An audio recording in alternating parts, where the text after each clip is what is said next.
everyone, and welcome to today's meeting of the London Assembly Transport Committee. First of all, can I take apologies for absence? How's the clerk? Have we got any apologies today? Yes, Chair. Apologies for absence from Assembly Member Rogers and Assembly Member Desai, and Assembly Member Best is attending as substitute. Lovely. Welcome, Assembly Member Best, to the Transport Committee. So can I welcome members, officers and the public here in the gallery or watching on the webcast. And in particular, I'd like to welcome, we've just had arrive, I think, students from New York who are attending St Lawrence University's London Centre, who are studying a module on encountering global London. I hope you find our session interesting today. Welcome. Can we make sure everyone's got their electronic devices on silent or switched off and not on vibrate, because the microphones pick those up? And let's move on to item 2, declarations of interest. Can I ask the committee to note the recommendations set out at item 2, and do members have any other interest to declare today? No, I'll take that as agreed. Thank you. Minutes. Can we confirm the minutes of the Transport Committee meeting held on the 19th of July 2021 to be signed by me as a correct record? Agreed. Lovely, thank you very much. Item 4, summary list of actions. Can we note the ongoing and completed actions arising from the previous meeting of the committee and the additional correspondence received? Noted, thank you very much. Item 5, action taken under delegated authority. Can we note the action I have taken as chair of the committee under delegated authority in consultation with the Deputy Chairman and party group lead members to agree the letters to the Secretary of State for Transport and to the Mayor of London regarding TfL's finances, and we can note the responses also from the Minister for Roads, Buses and Places on TfL's finances. Lovely, thank you very much. Let's then move on to our main item today, which is looking at the William Shapps Rail Review, looking at the recommendations of the review, what it will mean for London's rail network and passengers, how the new model outlined in the review is going to impact on London's transport network and passengers, and also the implications for the network nationally. And I'd like to welcome our guests. We've got a fantastic panel today. Keith Williams is with us in the middle, who's chaired the William Shapps Review. Over several years we were talking about it's taken to produce, so thank you very much for joining us today. We've then got Anit Chandarana, who's the Chief of Staff at Network Rail. Welcome along. Emma Gibson, Director of London Travel Watch. We've got Angie Doll, who is Managing Director of Southern Railway and Gatwick Express. And finally, Duncan Henry, who's the Rail Strategy Director for the Rail Delivery Group. So welcome today. We were supposed to have Mick Whelan, the General Secretary of ASLEF. Unfortunately, he's pulled out this morning, so we'll be sending questions in writing to make sure we get some evidence from the unions. The advice is that when you're not speaking, to take your masks off, but it's however you're comfortable. I think technically we don't all have to wear masks, but our general advice is, if you're in the chamber, just to wear it unless you're speaking, unless you're exempt. So I will move to our very first question on this. And the first set of questions is really to you, Keith, to really understand and get a feel for your work. Could you please set out the background to your review and why it was necessary, and perhaps tell us about how long it's taken as well to produce? Yes, so I was asked by the Secretary of State for Transport in about August 2018 to look at a review on rail, which he describes at the time as a root and branch review. A bit of background for the committee. There'd actually been around 20 reviews into rail in the previous decade. And I described that some of them were sitting on a shelf, not being actioned. So I was asked to do a root and branch review. If I look at the attraction for me is that the Secretary of State made it clear that actually there was not going to be much off limits. It was a sort of end-to-end review. And there are a few things off limits, like HS2, which is a particular project, but generally there was a freedom to roam. And that freedom to roam was brought around by a couple of events, really. I firstly, you might be familiar, is that in May 18, there'd been a complete breakdown of the timetabling in rail. and that caused chaos for a number of months. There'd been a review into that, and that review had concluded, if you like, no single person was in charge of rail, so that ultimately it finished up on the Secretary of State's desk, who was being told that things were actually working on the timetable, when in fact they weren't. So that was a sort of immediate context. But two other contexts were, one is franchising. Franchising had been in place since the 1990s, and arguably it's been successful in its initial phases of increasing passenger numbers on rail. But franchising had come under stress. That a number of the franchises were already looking as if they were going to fail. And one of the first observations I made when I undertook the review was that some of the franchises were about to fail. So that was the second element. And then the third element, which I think is probably the most important, is actually what I call customer trust. Customer trust had peaked in 2014.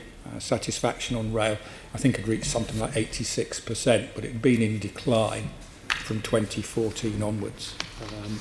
If anything, the review was as much about improving rail for the passenger, for the consumer, and for freight, obviously. So those were the sort of three backgrounds to the review. As to why it took so long, we initially said that the review would take 12 months, and we were sticking to that timetable. And in that period, to give you an idea, we'd met with more than 200 groups, interested groups, including, as far as this committee is concerned, we'd met TfL, we'd met a number of the rail groups, and I'd been to see and met London Overground. So, if you like, there was a learning experience which we undertook. So that took a little while, but we were on time to produce the review by the autumn of 2019.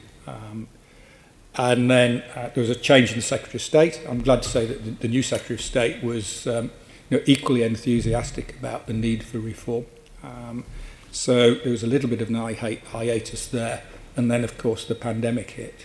And I'd say that the pandemic gave an opportunity to calibrate what the original wording in the review was going to do. And I'm pleased to say that the review itself, I don't know if you've had opportunity to read it, but the review actually didn't really change in its first draft from 2019 through to when it was produced on the 20th of May 2021.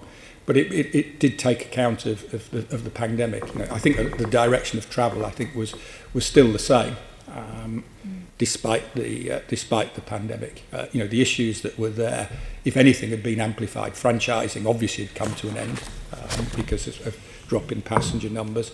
The regaining of passenger trust is obviously fundamental to the future in rebuilding rail for the future. And equally, it needed somebody to be in charge of that process. So, very much the review that was produced was pretty much the same as the first draft in 2019. So it kind of hardened up and firmed up your recommendations. Yeah, I think that's fair to say, is that, there's 62 commitments in there, which cover, various areas, which you can look at in a minute, but if anything, it hardened. And I'd say the other factor I'd mention is probably, just going full circle, is why for me was the review, it was a personal challenge, but it was against a backdrop where everyone in rail wanted actually to see a change in rail. So government wanted it, Secretary of State wanted it, and there was no sort of political ideology at place.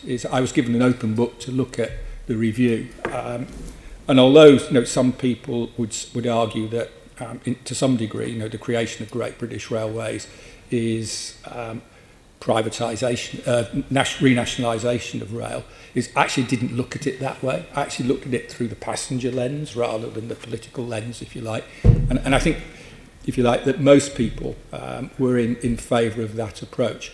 The industry itself was very welcoming of the review, you know, because of all the issues that I mentioned previously. And then the passenger, you know, most important, the passenger. Frankly, the passenger didn't really care about the structure of rail. They just want something that worked and worked for them. So, you know, that's the sort of the background to it. Lovely, thank you. And what do you see are the biggest challenges that the rail industry faces right now? Yeah, if you look at short term, and obviously short term, you know, we need to rebuild rail post the pandemic. It's obviously heavily subsidised at the moment by government, but you know, my own history in airlines is somewhat similar, which is there are setbacks in transport, and over time things have a tendency to revert to the norm. And I still think that's true of rail, but you know, I go back to 2014, is that satisfaction had been in decline since 2014, and to rebuild rail, to rebuild customer trust, that's going to need hard work, and it's going to need change, because you know, I say I come from the airline industry, and you know, my observation on rail is that it was some 15 to 20 years behind in certain aspects of what I saw in air travel, you know, in ticketing, in retail, in actually meeting consumer demand. So I think those are challenges that we need to work on. And then obviously, you know, the question you probably come to is one of the structure. I say I didn't focus on structure. I deliberately didn't focus on structure. When I started the review, most people wanted to jump into structure. Is it nationalisation? Is it privatisation? I never looked at it through that lens. And that's going to be a journey. You know, that's going to be a journey of changing hearts and minds of the people who run rail today. You know, you've got a very, very dedicated bunch of people, a very, very experienced bunch of people. But to make the review happen, to make it happen on the ground, you're going to have to bring in different expertise from different industries to make that truly work for the future and get the benefit of what the review says. And you said you'd spoken to many stakeholders and groups. You said TfL and London Overground. Are there any other particular London groups you met with? And how did you get the passenger voice in that? Because clearly you've said the passenger's at the heart of this, which is music to my ears. But how did you get that passenger voice into your work? We had a couple of open sessions for passengers to come along to in London. And I had one in Cardiff. And you know, and just to be clear, the review was a national review. It wasn't aimed at London. But you know, I met a number of passengers in London. Obviously, I'm a passenger myself. But met with people, you know, industry groups, London Watch, Transport Focus, etc. Yeah. So met with the industry groups, and at the same time went out and actually saw what was happening on the ground. So you know, I spent a day with London Overground, yeah, which was a very informative day actually, because you know, if you look at the review itself, is actually to some degree one might argue that London Overground becomes the base model for what we're looking at. And you know, it was a very useful visit. So met with passenger groups, had 2 calls for evidence in the process. So if I talk you through the process very quickly, started in September 18, made a big set speech in February 2019, which was basically around, hey, let's not jump to structure, let's look at passengers, and let's all look at what passengers want. And set that in call for evidence, came out in May, set out some ideas, took account of those ideas, second call for evidence, which more than 700 bodies actually contributed to, a lot of members of the public as well. So it's very much sort of tried and tested as to, before actually made a decision on what the answer was. very much. I'll bring in Assembly Member Bailey now. Thank you. Morning to all our guests. I'd like to address my questions to Keith Williams, please. What are your key recommendations from your report?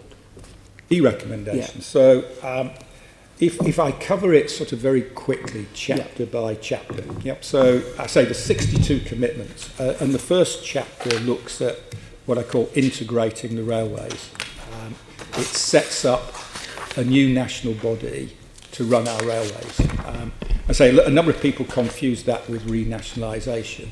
The idea is not that at all. The idea is actually to have a single mind in charge of the operation for rail, which was sadly lacking in May 2018. But it actually goes further than that. It actually looks at a longer term plan for rail, which I can talk to later. It actually looks at a 30-year plan for rail, which again is something that's been lacking in the past. So that's the first chapter, or chapter 3 as it is. It then looks at the replacement for franchising. As I say, is that franchising was really outdated, I think. It'd been put in place in the 1990s. It had a few challenges, and there'd been a review on franchising, the McNulty review in 2011, and that had actually, if you like, itself sounded the fact that franchising needed to change. By the time I got to the review in 2018, it was under even more stress, and subsequently, obviously, the pandemic put an end to franchising. So it looked at the replacement for franchising, and I say the London Overground model, if you look at that, is a basic model for running rail into the future. And if you look at London Overground, is that the operator there is essentially challenged with running an efficient operation rather than taking the revenue risk itself. Didn't want to prescribe a one-size-fits-all policy, but that would be the base model.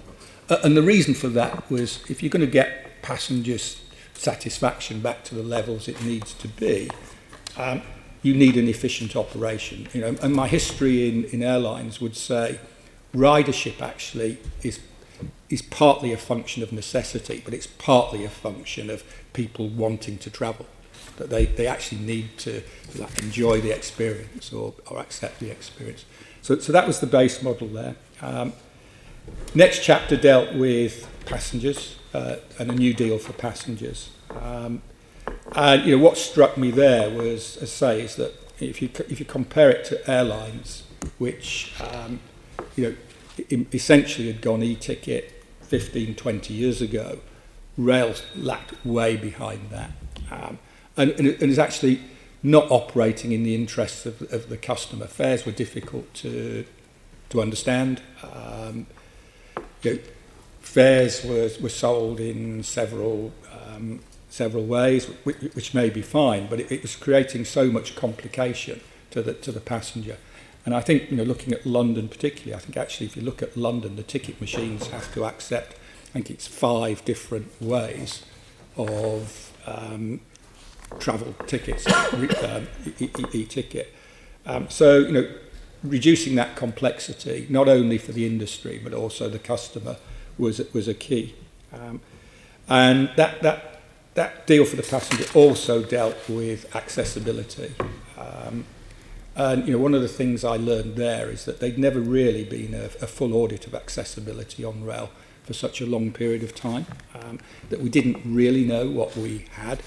And the classic example that I came across is where wheelchair access would work upstream, but if you came back, there wasn't a downstream point of getting off that. So in other words, you could travel up, but you couldn't travel back to where you'd come from because the wheelchair access didn't work, which I think is pretty rudimentary actually.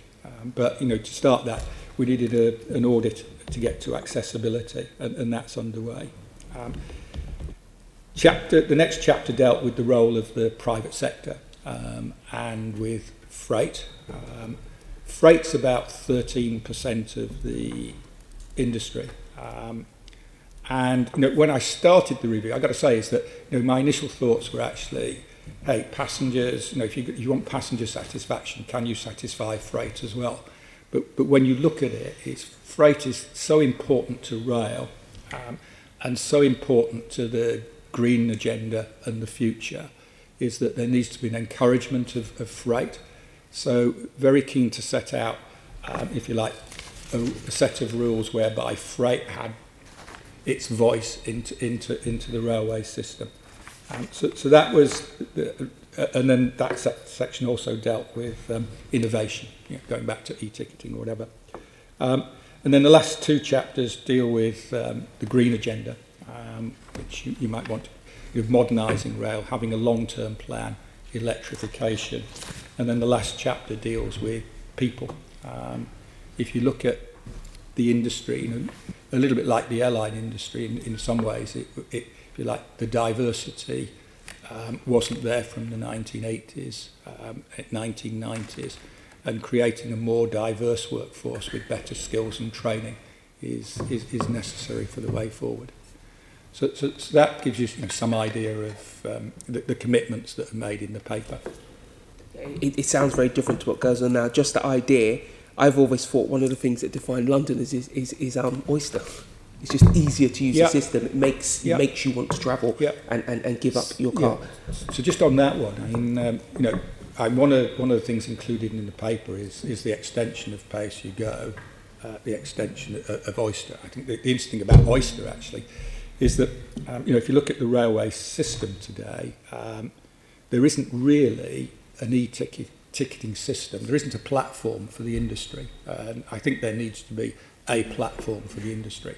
And whether Oyster plays a part in that, we'll see. Okay. Do you have an estimate for the costs of implementing your plans, your recommendations? Is it a big cost? Is it a small one? Do you have an estimate? I think Anit might answer that one. You've got the detail on that one. Yeah, if I can. So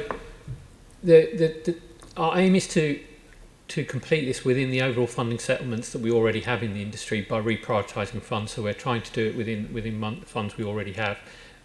So we are thinking that Network Rail's element of it will be about 30 million a year for the next few years.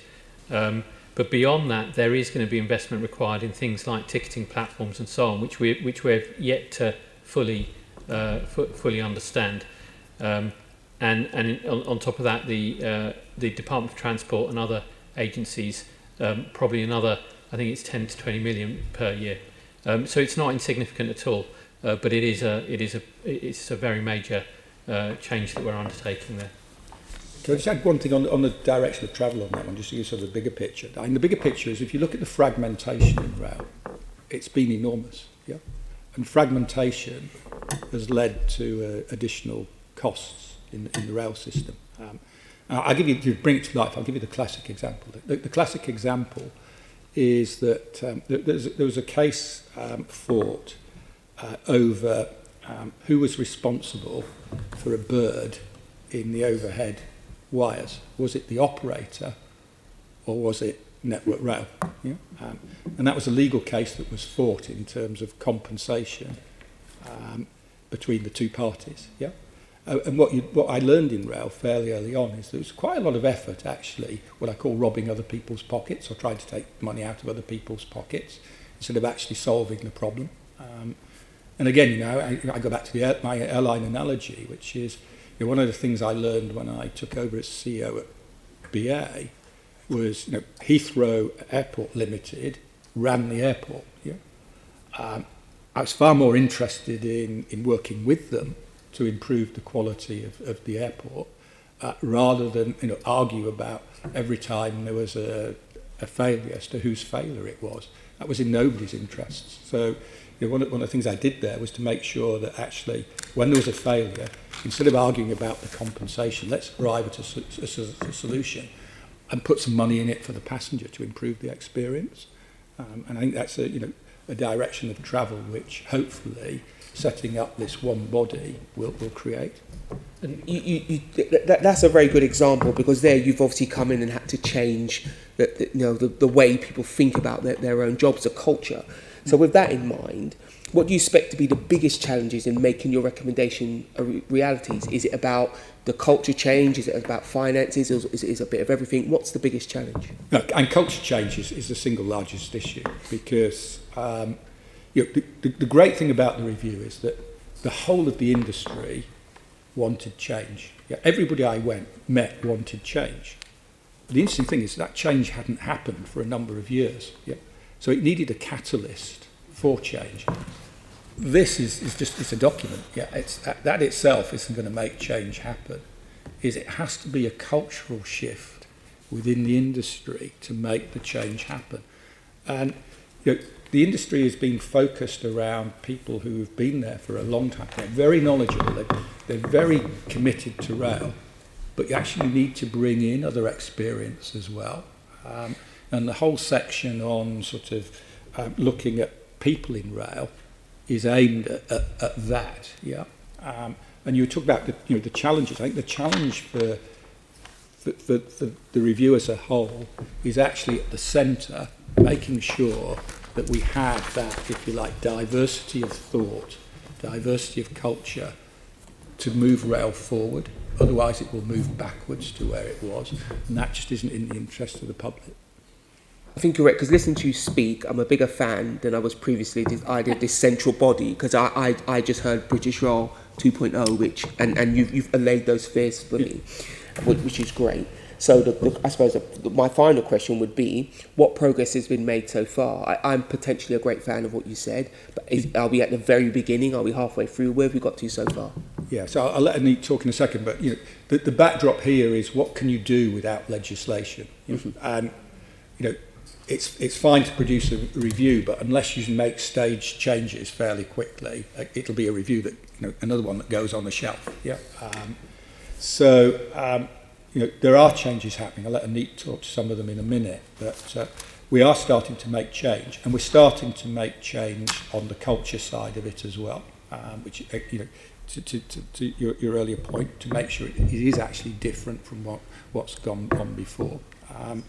I finished the review in May this year, but what I've agreed to do is to sort of stay on a sort of advisory board, so I can look in from the outside to make sure actually I can keep people honest and think and that the review actually happens. But so far actually, pleased with what's happening. The worst thing that can happen is we launch Great British Railways as a brand, and it doesn't stand for anything. Yeah. It's got to stand for change, and change has got to be seen to happen, I think. And if you want to talk to that, what's... Yeah, so Sean, where are we right now? So as part of the white paper, Andrew Haynes was asked to put together a proposition for what a transitionary team might do. And the reason for that is twofold, really. One is, as Keith says, we've got to really work with the industry to change quite a lot here. So it's designing and implementing an operating model that's going to be aligned to the rest of industry. And the sector target operating model, but also because what are the opportunities we've got to start implementing change now and early, so that passengers, freight users start feeling that change, and also so that we start taking cost out of the industry. The business case for this suggests that there's potentially £1.5 billion per annum cost saving to be had by bringing the industry together on an industry that's about a £20 billion cost base today. So there are two probably bits of work that were very early commissioned work from this process. One is called the Whole Industry Strategic Plan, which is a 30-year plan that Keith referred to, and one which has been also forced by the circumstances we have with revenue, which is called the Rail Revenue Recovery Group, which is about how do we work with industry across the industry to bring passengers back. And there's a lot more which perhaps we'll cover in a minute as part of my my session as we get into what GBRTT's really about and what we're there for. Tiny, does the rail recovery include freight as well? Because you said that freight's a big piece. It should get bigger because of our green agenda. are you focusing on freight, not just passengers? So it's not specifically part of that group because that is very focused on passenger group, but absolutely we are. In fact, freight has recovered much faster than passenger volumes have recovered. And what that's done is two things. One, it's highlighted the importance of freight to the national economy. But two, it's put an emphasis on that perhaps was missing before, because by just virtue of it recovering quicker, it's put it up there. So that's been a really helpful catalyst in itself. So it's not directly part of that group, but we are, as a separate group, talking about how do we recover freight volumes and value, but also what future opportunity there might be too. Okay, thank you for your answers, Chair. Thank you. Assembly Member Prince, you wanted to come in? Thank you. Yeah, just a quick one to Keith. Good morning. We were talking about Oyster cards and contactless. Whilst Oyster, I think, was a great innovation, in reality, TfL have moved on from that now, and you can use your own personal cards. And I was just wondering if there's any real logic in introducing a contactless card for Great British Railways, or whatever we want to call it, because it's actually old product now, and maybe if we could just make it that we do the same as TfL and we have contactless payments via either debit card or credit card, and just jump that whole cycle. I totally agree. Is that and the interesting thing is that the limit on debit and credit's going up to £100. Actually, that covers quite a lot of fares. Yeah, that's something to take advantage of, because for the consumer, it should be the simplest way possible of sort of travelling. Yeah, most people at the beginning said to me, "Whatever you do, don't tackle fares." Because in the fare system, there was something like 66 million fares across the country. Yeah, but you then looked at split ticketing, the way that people could buy tickets. So the classic journey, I think, was one from London to Newcastle, where if you bought a single ticket, I think the fare was something like £260 a book. Yeah. If you split tickets, so you bought 18 different tickets, you could do that same journey for £74. That is not in the consumer, and it doesn't build trust. Yeah. And most people say to me, "Well, don't touch that because it actually raises more revenue. The inefficiency raises more revenue." Well, to me, that's a crazy argument, because ultimately, people like Trainline, who are in e-ticket, actually have a function which solves split ticketing. So ultimately, the passenger was going to win anyway, and all you were going to do was lose trust along the way. So, getting that transparency and getting a single platform, to me, that people can use, that they can trust, will build trust in the railway and will build ridership. That's the way it works in the airline industry, is that people accept that they might pay a different fare on the basis that they booked later or whatever, but it's transparent. The fare system is transparent, and therefore it builds trust. Yeah, I did write to the Secretary of State and suggest to him that you look at a carnet system, because with the way that people are moving around now, the fact that people don't work 5 days a week, if we could have a system whereby you could buy a book of tickets, similar to what they do on the Belgian Underground, actually. I've got a carnet ticket for that, and you buy a block of 10, and it doesn't matter when you use them, you can use them whenever you like, but you get the discount for buying the 10. And I was just wondering whether that's something that we should look at to move us forward into the new way of working. Well, it is. It's a new way of working, and you need a new way of selling to deliver what customers want. Ultimately, the customer is going to dictate whether they're going to buy or not. And if you make it too difficult for them to come to work for 5 days, and they want to come 4 days, it will work against you in the long term. So you may as well solve the problem, and keep the ridership. I just thought the carnet system would be a good way of giving a discount, but not a false discount, if you like. Yeah, I think some of the things that maybe Anit will cover is some of the things they're already looking at in terms of building that future. Yeah. Okay, thank you.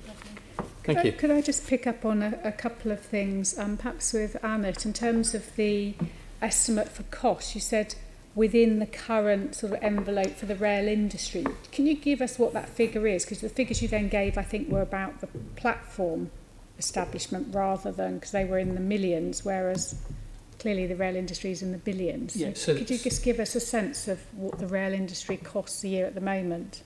Sure. So the total industry cost of the rail is about £20 billion a year. 20 billion Yeah. a year. Yeah.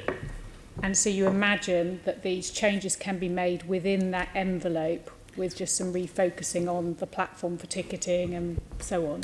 Yeah, absolutely, and also the recognition that reform in its total sense, we're targeting a net £1.5 billion per annum off that £20 billion number as the dividend for bringing the industry together, both driving revenue and reducing costs. 18.5 billion is what it should come down to. Yeah. Okay. Can I just add one thing to that, is that actually, if you look at it, getting that number was actually months and months of work. Yeah. Because of the fragmentation in the industry. Yeah. There was no single view of the cost base of the industry. And I think it took 3 or 4 months. Absolutely, it's a really good illustration of the fragmentation that was in the industry, and then on top of that, the £1.5 billion as well. And you're right, Keith. If there were lots of examples as we were going through this Williams review, where the fragmentation of the industry came through, and not just the fragmentation, but how actually when people looked within their own fragments, you could actually rationalise the behaviours they were portraying and delivering, but it just didn't add up when you put the whole together. Another quick question for Keith was around, you talked, obviously one of your recommendations is around this big plan, this strategy as it were. Now we had called previously with our work on this committee for a particular strategy, rail strategy for London.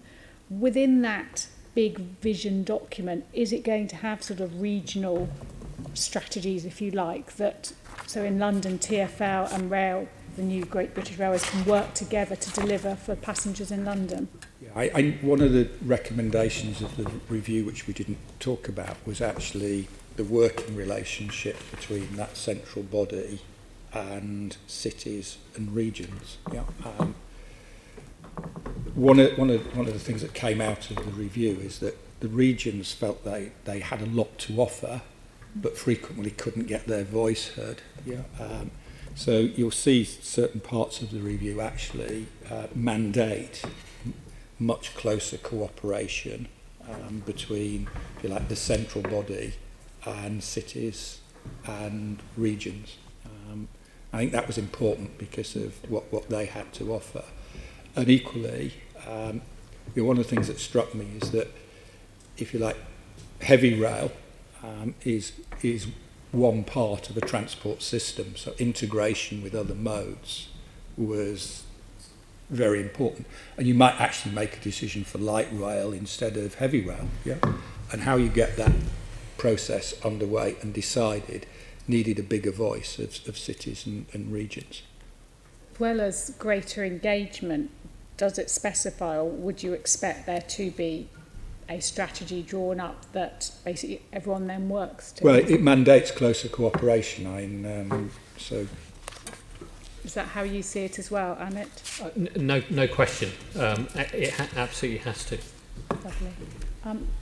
Assemblymember Baker. Yeah, I'd just like to ask a follow-up around the finances and the cost savings. So to Annette. So you've said that 1.5 billion is the aim of cost savings. Lots of talk about fragmentation. Obviously, delay attribution is very often wheeled out as perhaps the most extreme example. But there's a real fear about passengers not returning to rail at such a crucial time, and any sort of cost savings cuts that might affect that would be really, really dangerous. So can you give us some examples of what that 1.5 billion would be in terms of fragmentation that isn't about, that would be seen as cuts effectively? Yeah, so I'll try and use a slightly different example to the one that Keith was using earlier about delay attribution, but I'll just touch on that one for a moment to extend that example. So I spoke about how actually there was rational behaviour, and you could understand behaviour within the fragments. So within the way the finances were cut up, the reason that delay attribution was quite rational was because the incentives then on each of the organisations was to place the responsibility with their opposite number. And as a consequence, you can imagine that you invest time, money and people in having those discussions. So those people are simply trying to arbitrate between two organisations rather than having people solving the problems and improving life for passengers.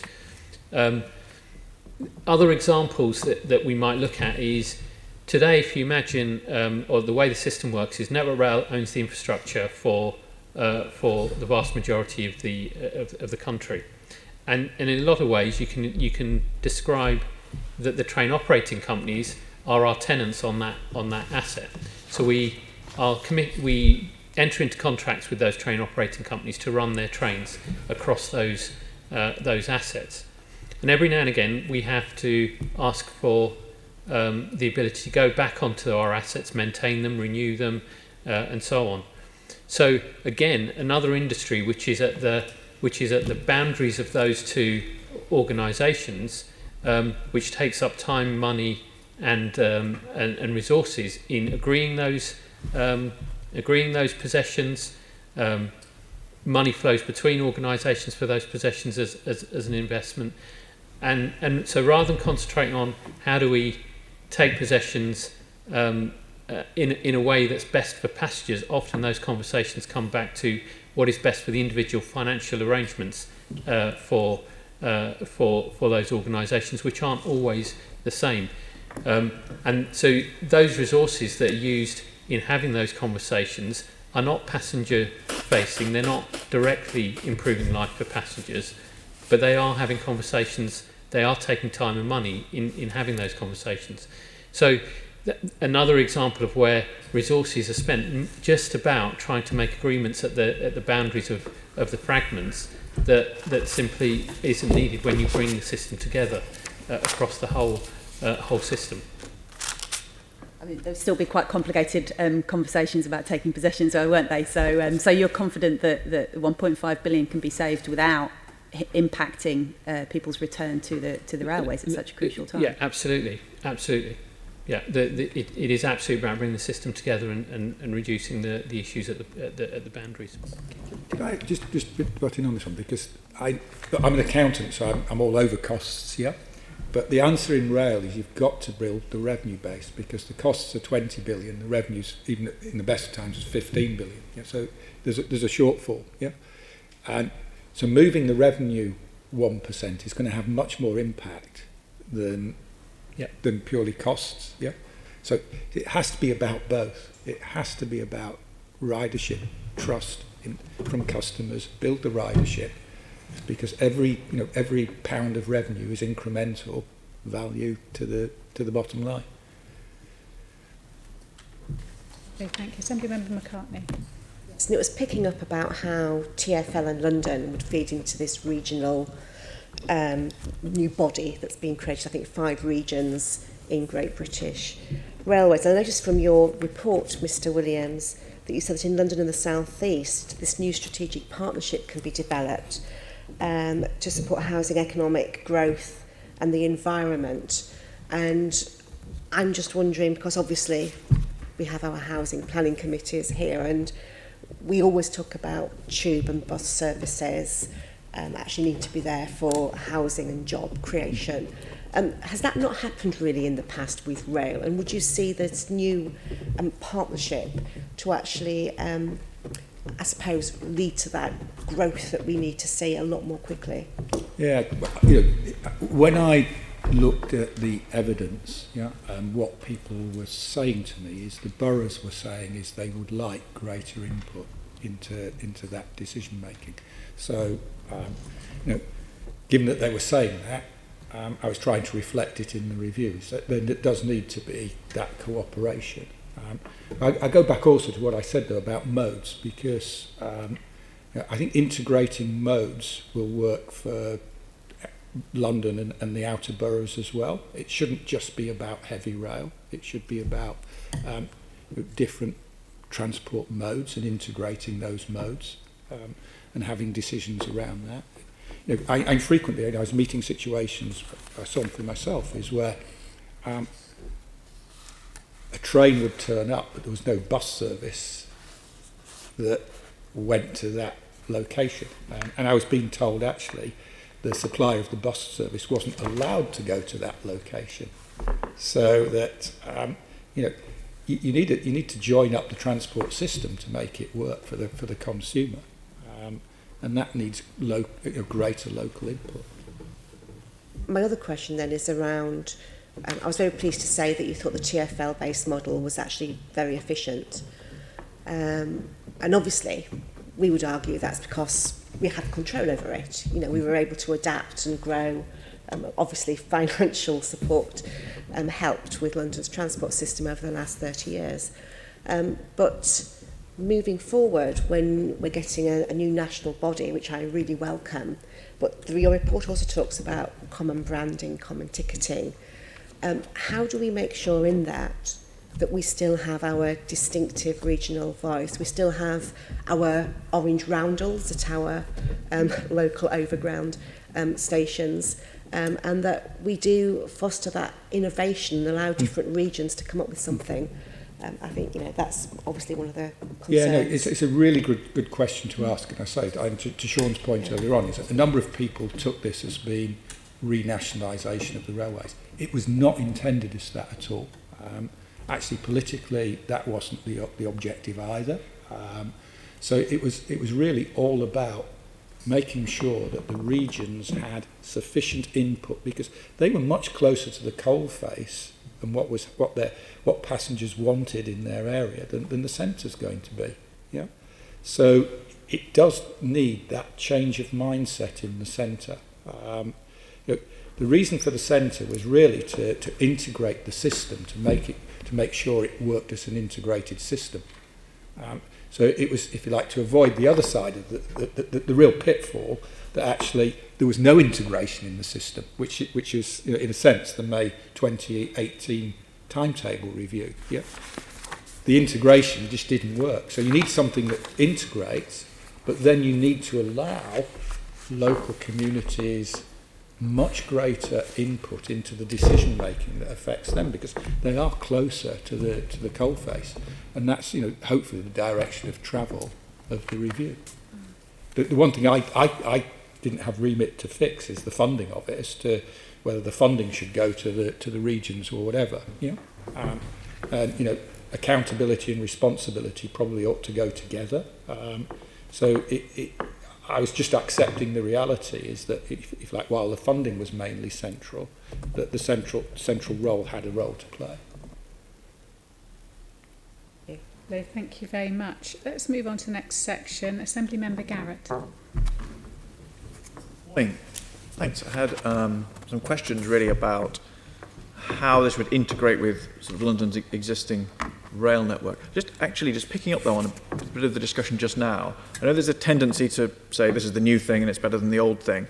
So this morning, actually, this business about blame for delays. I had a delay on my train on the way in this morning. We sat at Norwood Junction for about 20 minutes. And when we got into London Bridge, the driver cheerfully told us that we were late enough that we should apply for our refund because it was Network Rail's fault for the delay, because it was overrunning engineering works, the classic Monday morning problem. And obviously that does point to the logic of the current system, which is that if it's Network Rail's fault, the train operating company, it's not their fault. There's a logic in saying you need to pick up the bill for me, fortunately not being late because I was in plenty of time, but potentially other people on that train being quite late. One of the things that's moving on to my sort of little theme about how London's rail, particularly the sort of heavy rail in London, links with the rail outside. One of the this sort of term metroisation that's been discussed quite a bit through the Assembly about the rail across London being controlled not just in the model of TfL but actually by TfL. So in my case, those trains are coming in. The train I was on this morning is coming in from Epsom and from the south. you didn't recommend that. So what were the reasons why you didn't look at that sort of integration of the suburban rail with the TfL network? Or the integration of the management of it, I should say. Yeah, the answer to that one is how far do you then spread out without losing integration? Yeah. Because the example to me would be, so if I use my personal example is, I come in from Slough, and thankfully TfL now comes out to Slough and Maidenhead, and actually that sort of improves my service to a degree because I get the TfL train, but I lose, if you like, the Great Western line. It doesn't stop as frequently. Yeah, it does stop, by the way, so it's actually a great solution for me. But it is a question of then how far out do you go, where, if you like, you then lose the long distance over the shorter route, and that's always going to be a challenge, I think. And one of the challenges that the outer boroughs were raising with me is actually if you create something where everything is controlled from London, is actually I might lose my service further out. Yeah. And that's sort of one of the challenges that I faced. Yeah. And I thought that the answer to that really is in the greater voice rather than, if you like, having the direct control. I mean, I have to say that's always been my concern with it. So, for example, some of the services, so I represent Croydon and Sutton, some of the quote-unquote suburban rail services that people from particularly Croydon use are effectively, say, the Gatwick Express or, the mainline services coming in from Brighton, and you pick up the tail end of them from East Croydon or something and enjoy a very fast service into London. And you found that was basically an insurmountable problem, did you, of where you draw the line without, because obviously on the other side of London you might have services coming from Glasgow, which people are picking up the tail end of. Yeah. And that for you, that was the fatal problem with that plan. Yeah, and if you're in Hertfordshire and every train goes straight past you on its way into London, you might not think that's a perfect train system. It's one of the differences between rail and air, because air works on hub and spoke. Yeah. Rail works on long distance and commuter. So you think so to draw out what you've just said, you're saying that the metroisation plan then you think would lead to people in, let's say, outer London boroughs or the sort of some of the home counties commuter belt losing those fast services. You think they would effectively be, you're saying they'd be stuck with a stopping service that's just starting in the suburbs? Is that what you're saying? Well, I'll give you the extreme example just to bring it to life. Yeah. So the extreme example would be, I think one of the operators was looking at, it was either Liverpool to London or Manchester to London, and it was an open access bit. I think it was built on the basis of actually not stopping along the way, which would be great for the people who wanted to get there very quickly. But not so great for the number of people standing on the platforms along the way. Yeah, and there's never going to be a perfect answer to that. But my view in rail overall, I go back to the importance of integration as a system.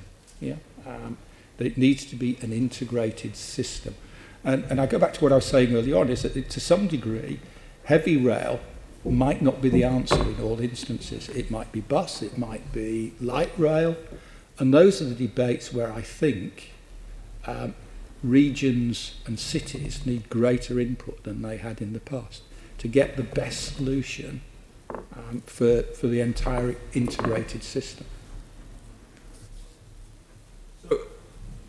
You could almost look at it the other way then. So the heavy rail services that TfL does operate, the London Overground being one, did you look at integrating that the other way, so that would become part of Great British Rail? Well, and the whole system will be run as Great British Rail, but the existing devolution that was in place, I haven't tried to interfere with that at all. It just seems to me, sorry, so within this building, the logic tends to be that we should run everything, which is probably the logic of every building in the world. Hence, there's obviously this push for metroisation, which we've just explored, and you've sort of explained the challenge. But if we're going for an integrated rail, where does that leave, the London Overground service, let's say from West Croydon going up into East London, which might be of interest to me in the future. Where does that leave, integrating that? Would it make sense to integrate those services with the National Rail or leave those with TfL, or you didn't look at that at all? Okay. I had a question actually about implications for devolving rail services to London and the possible implications of TfL's financial problems at the moment. But it sounds like that was that a consideration, or you were just purely looking at the practicalities? I was looking at the review was actually earlier than the pandemic anyway, so TfL was not. And I suppose my final question then was how particularly maybe Angie might say something about this, about particularly sort of working with the franchise rail operators and how this new world order that's being proposed looks from the point of view of the franchisees and the rail services. Well, good morning, everybody. Hello. Can you hear me okay? Yes. Thank you. I think the really interesting thing is the model that Keith's described is really almost the model that GTR are running at the moment. GTR was set up 7 years ago. In fact, we should have be coming to the end of our franchise now, but it's been extended on through the IRMAs, and it was set up very differently from all the other franchises in that the revenue sat with the department and we managed it on a cost base. So what Keith has talked about is something that we've got a lot of experience of and running for a long period of time now. So I think for me as a rail operator and from the top side of this, firstly, I think, it's really difficult to argue with the things that are in the Williams report. The industry for a long time has known that we need to change. And I think the pandemic has actually accelerated it. And I think for the first time of all those reports that have been sitting on the shelf gathering dust for quite a long time are more likely to come to fruition.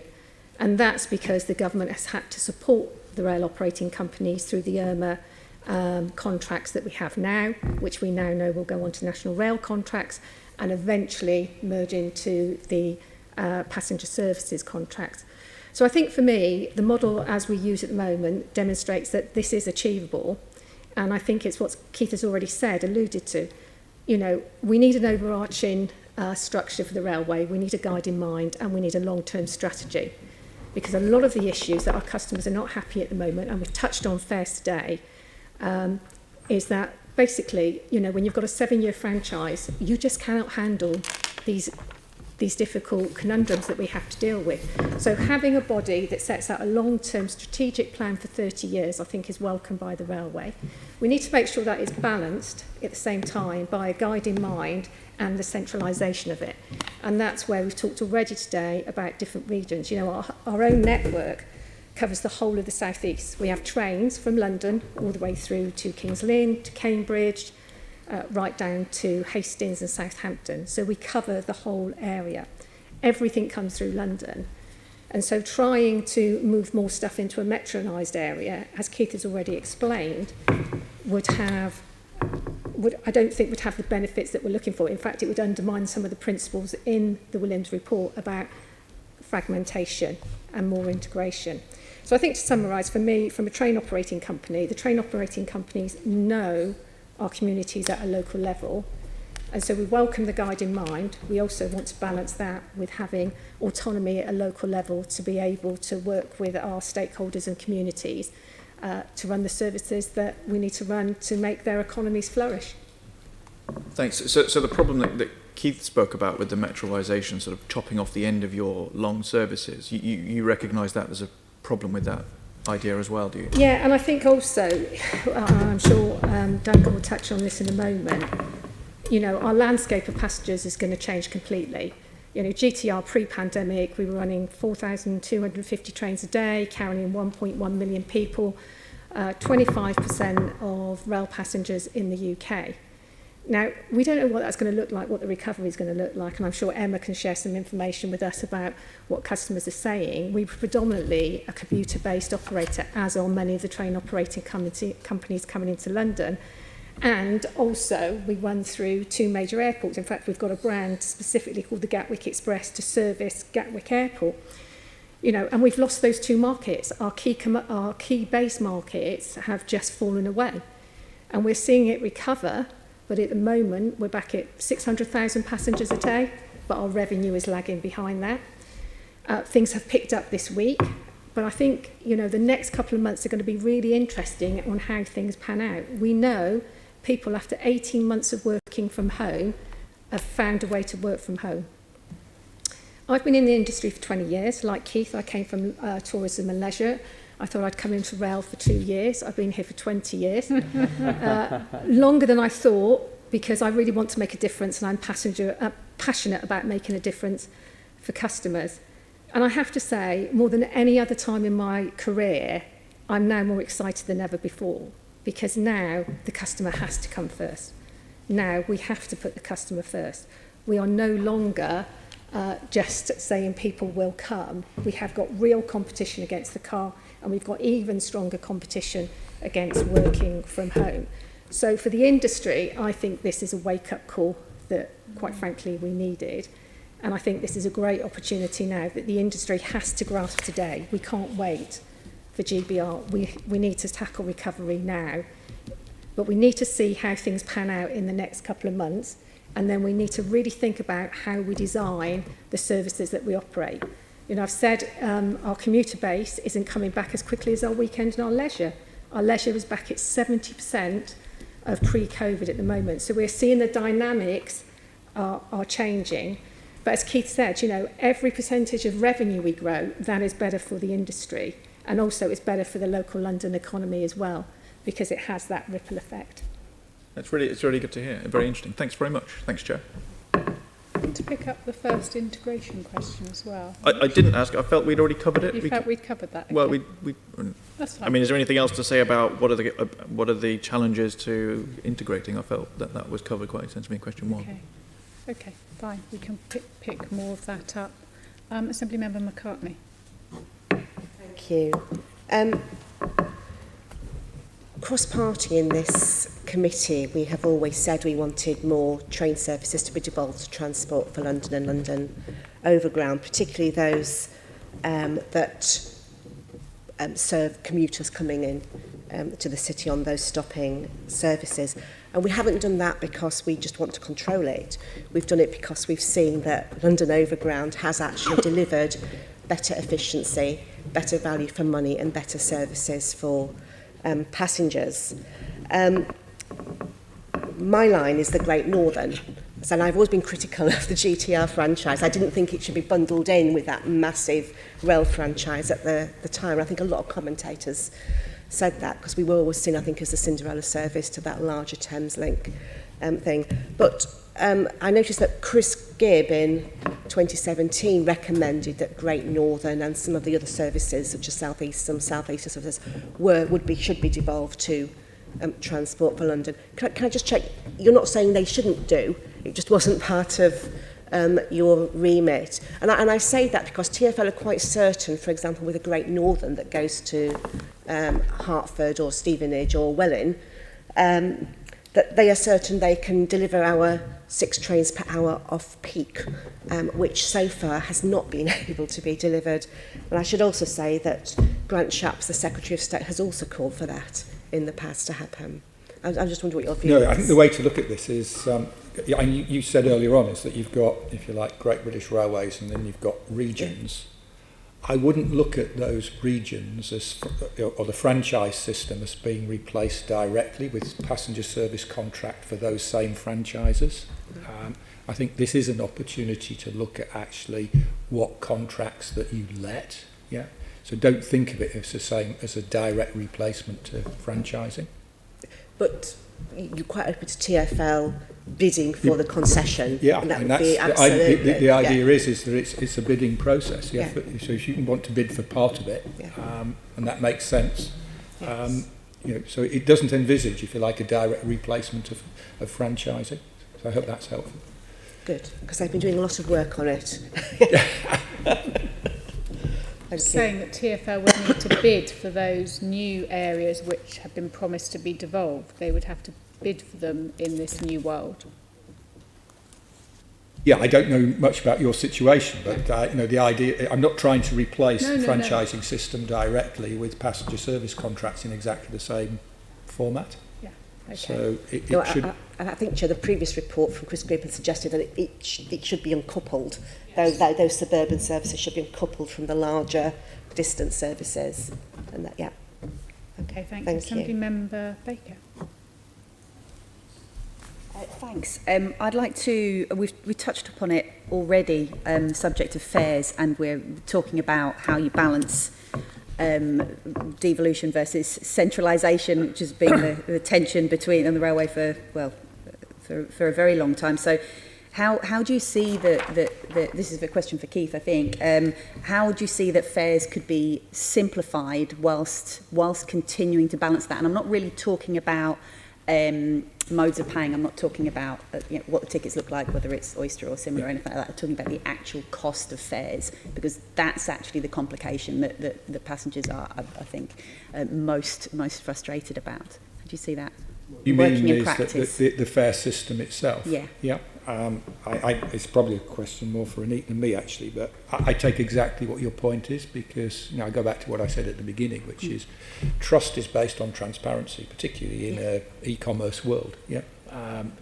So the idea, to my mind, that you can sell things ultimately and people won't understand what that means, I think is a false one ultimately. Yeah. So I think we will go to a much more transparent system. And I think that ultimately that's where rail needs to go. It needs to develop an open platform where people can actually see what they're buying in a transparent way. I can't comment on particular fares, but I think that must be the direction of travel, because that transparency will exist. I say it's already starting to exist, is that people like Trainline are already simplifying the system for the passenger anyway, behind the scenes. So why not do it in an open architecture world? If you want to say anything on fares, what we're doing. Yeah. So if I go back and link the point to trust that Keith illustrated earlier, which is I think at the heart of this. So today, if you're a passenger on Transport for London, you can be pretty confident that when you've tapped in, tapped out, at the end of the day, you're going to get the best fare for the journey you've taken, and that encourages people to want to travel. That's what we would emulate. We would wish to emulate on the main network, and how you do that is through transparency. So I think it was Keith was talking earlier about Keith Prince was talking earlier about the extension of pay as you go to the wider as far as you can, and that's got to be a part of it. Today we know that even when passengers get the best price, they still believe that there will have been a better price somewhere for that to be had, and that can't be a recipe for success for future. That's going to encourage passengers back. So that's going to mean simplification of fares, and things like, for example, you'll all be aware of. Sometimes when you get a return ticket on a journey, the cost of the return bit compared to what it would have cost you for just the single bit is just quite indefensible. It's so small that it doesn't matter. Is a really good example of the kinds of things that lead to that lack of trust, and also means that people can't be agile with their travel plans. So if you take a one-way ticket and then you happen to decide last minute that you want to come back on TfL, if I decide to do that today on my journey from Watford, it's okay, because the system's going to figure it out for me and going to give me the best fare. If I brought a paper ticket, that would cost me the same single price fare, and that can't be right. So simplification of the fare structure is at the heart of restructuring the fare environment. But there is a significant challenge to that, though, which is that by simplifying the fare structure, you end up with winners and losers. And of course, the losers are always more vocal than the winners are. And that's true of whether that's a customer or a train operator or government. So we just need to recognise just how hard it will be Indeed. to really deal with the anomalies, the inconsistencies in the fares system, because that's going to be a huge challenge for us all as an industry to get that right. I agree, and I think the prize at the end of all of that is building customer trust so that they are more willing to travel on the trains, and therefore you grow the total revenue picture, coming back to something that Keith was referring to earlier. And we've got good evidence of that. So when we did the Easier Fares for All study a few years ago, about 30% of prospective customers told us that they would not travel on trains because they couldn't be sure of getting the best fare. Now that's a huge opportunity to the industry. Could you, when you say winners and losers, I mean, who would lose out from a more transparent fare system? Well, so there's not, without being too facetious. if you so take the example where your return journey is very similar price to a single journey. Under the current system, people who travel on a single fare will they pay more than perhaps they should, and so how do you tackle that? Do you reduce that single fare down to half of the return journey, or do you double the price of the return journey, or something in between? Either way, you're going to end up with some of those customers are going to be better off, some of them are going to be worse off potentially, and if there's all customers are better off, then somebody else has to carry that financial can. So there's always winners and losers in this, and that makes it very difficult and I think that's partly why the industry hasn't tackled this problem, and possibly why Keith was told to be very careful with fares reform. It really is a very difficult area to resolve without significant sums of money. The Scottish Government have done something on this a few years ago. It did cost them a lot of money to resolve just the anomalies within the Scottish area, not the singles and returns issue, just the anomalies that they were dealing with, so the split ticketing issues that we heard earlier. If we're talking about resolving to a much simpler service, a much simpler financial model, a much simpler fares system, there will definitely be significant costs landing somewhere for that. And the question is, where do they go? I've got one more question, but I just... it feels unfair that Emma doesn't get a say, but I don't want to cut across the questions later on. So, okay, you've got another. I've got one more, which is just what's the dynamic then around in terms of setting fares in London? Would actually Great British Railways have the ability to start overruling devolved transport authorities? So that's a level of detail that we haven't gone into, but it would be odd to think that a system that's working that well in London would be shaken up. I mean, it would create, in an industry where we're trying to minimise fragmentation, that would be creating further fragmentation. So whilst it's not a detail point we thought of, it doesn't sound like that's at this stage the kind of thing we'd be envisaging. We live in hope then. We live in hope. Okay, thank you. Emma, we are going to bring you in. We've got a section coming up. Let's just move to the next section. Assemblymember McCartney. We've touched a little bit about this, but it's the replacement of franchising with passenger service contracts. And I'm just going to ask if I can perhaps start with Duncan Henry. And then perhaps, Angie, you've touched a little bit about this already. What are going to be the biggest implications, particularly for London's transport system? And how will they provide that a better integrated service that passengers really want? And that's an interesting question. As I understand it, the way that the review sets out is that GBR, Great British Railways, will be responsible for making sure that those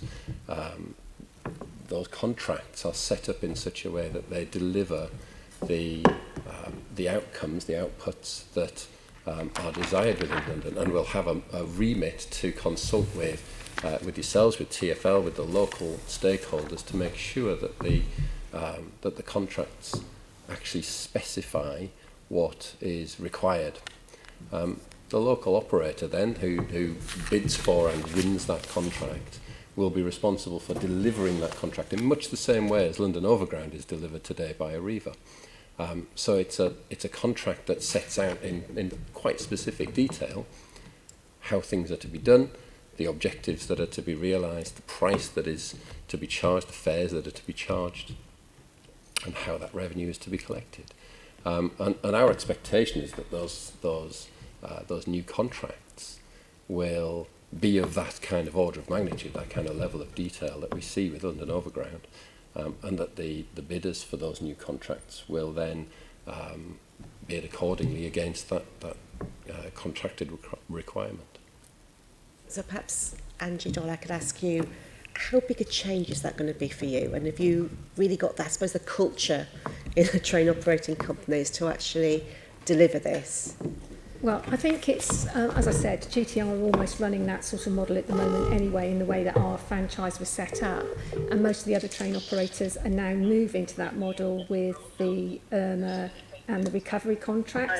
So I think with regards to the train operating companies no longer having responsibility for the revenue, they've already made that sort of shift change now. I think the interesting thing for us is to understand what's in the scope of the contract. I think there's still a bit of a way to go on that at the moment. Can you just hold on a minute, Angie? I think it's Disturbance. continue. Thank you. So I think at the moment, as we said, the passenger services contracts are looking at where we're going. I think Keith has alluded to, I don't think it's defined yet what the scope of those are completely. I think the white paper sets that out. I think that's something that will be a lot of onward conversations over the next couple of months, particularly with the owning companies and the groups who operate the franchises at the moment. My take on this is that it gives the opportunities for to widen out the scope and make it easier for people to bid for contracts. I was explaining to Keith earlier on, I've been living this contract for GTR since 2012 because I was part of the bidding team, so quite a long time now. So I think the thing about it is, bidding for a franchise is a very complicated, very expensive process. And as we were seeing towards the end of the franchises, just not enough companies were bidding. So hopefully now, with the way that we're going to look at the passenger services contract, that will open up more entrance into the market, which I think would be a good thing. So as I said, we're pretty much running that operation at the moment now. We're just waiting to see with everybody else what's the scope of that looks like and how we would then be bidding for those operations. Yes, Can I just add to that? Angie made a very good point earlier on. If you looked at the franchise system, the franchises were relatively short. Yeah, and what you saw in those franchises is that people went through what I call the investment phase, the maturity stage, and then we might not win this contract again. Yeah. Profit maximisation phase. I remember the new paint colours coming on my local station. Yes, probably. Yeah, but you get the picture, which it was sort of boom and bust. Yeah, and that didn't work to the advantage of franchising either. It was for a relatively short period of time that people like Angie knew that they had the contract. So you went through that phase, and towards the end, you'd see that the maintenance on the trains would start to fall off. As just realistically, they thought they might not get the next contract. Yeah, so it was hit and miss, which hopefully passenger service contracts will solve.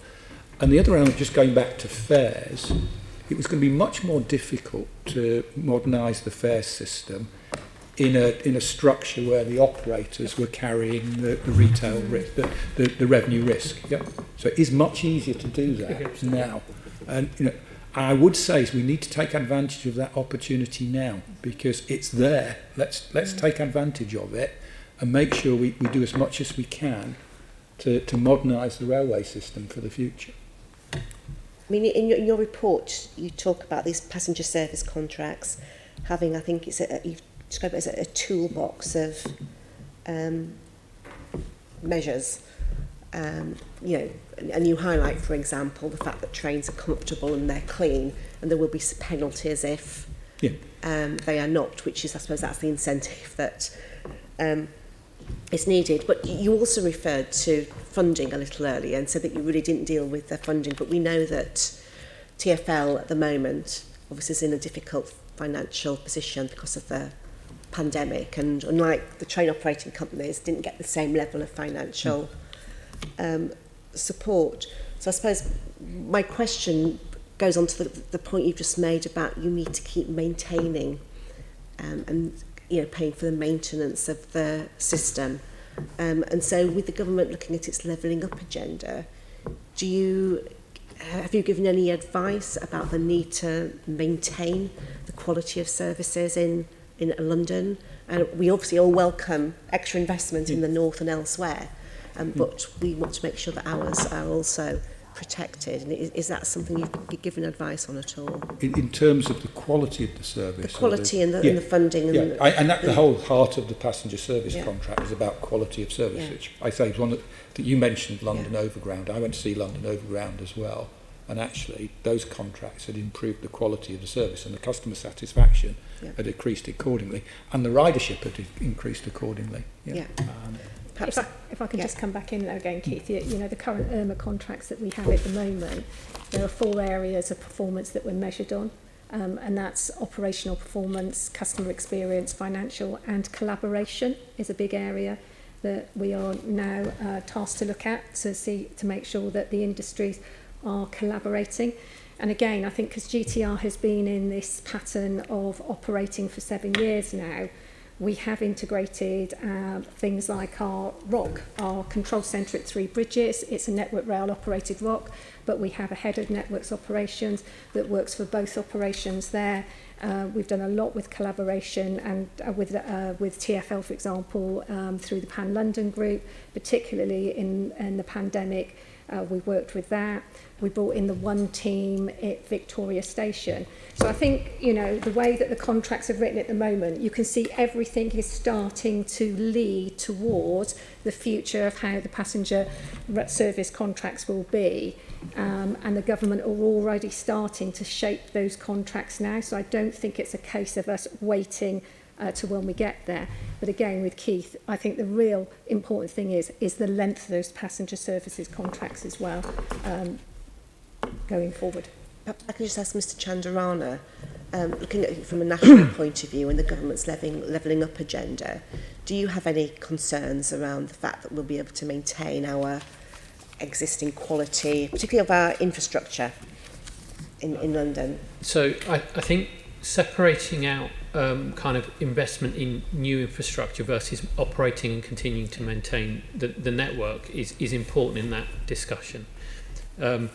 One of the important elements to recognise around GBR is something that we've termed integrated P&L. So that's looking at the whole financial structure and the accountability for delivering that whole P&L sitting in one place, whether it's nationally across GBR as a whole or in the devolved units of GBR. And the intent is that we will also propose that GBR will be highly devolved.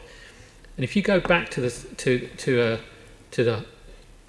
customer proposition here, which is about if you want to maximise your P&L opportunity, you've got to have passengers travelling. You've got to keep bringing them back onto the trains. For me, maximising that quality is central to getting passengers on the trains. And what we'll lose is the revenue line if we don't do that. So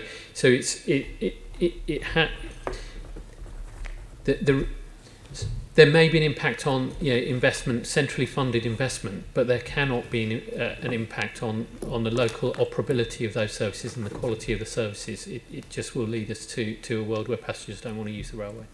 That's reassuring, thanks. Lovely, thank you very much. Let's move on to the next section, Assemblymember Berry. Thank you very much. I'd like to start asking some questions to Emma from London Travel Watch.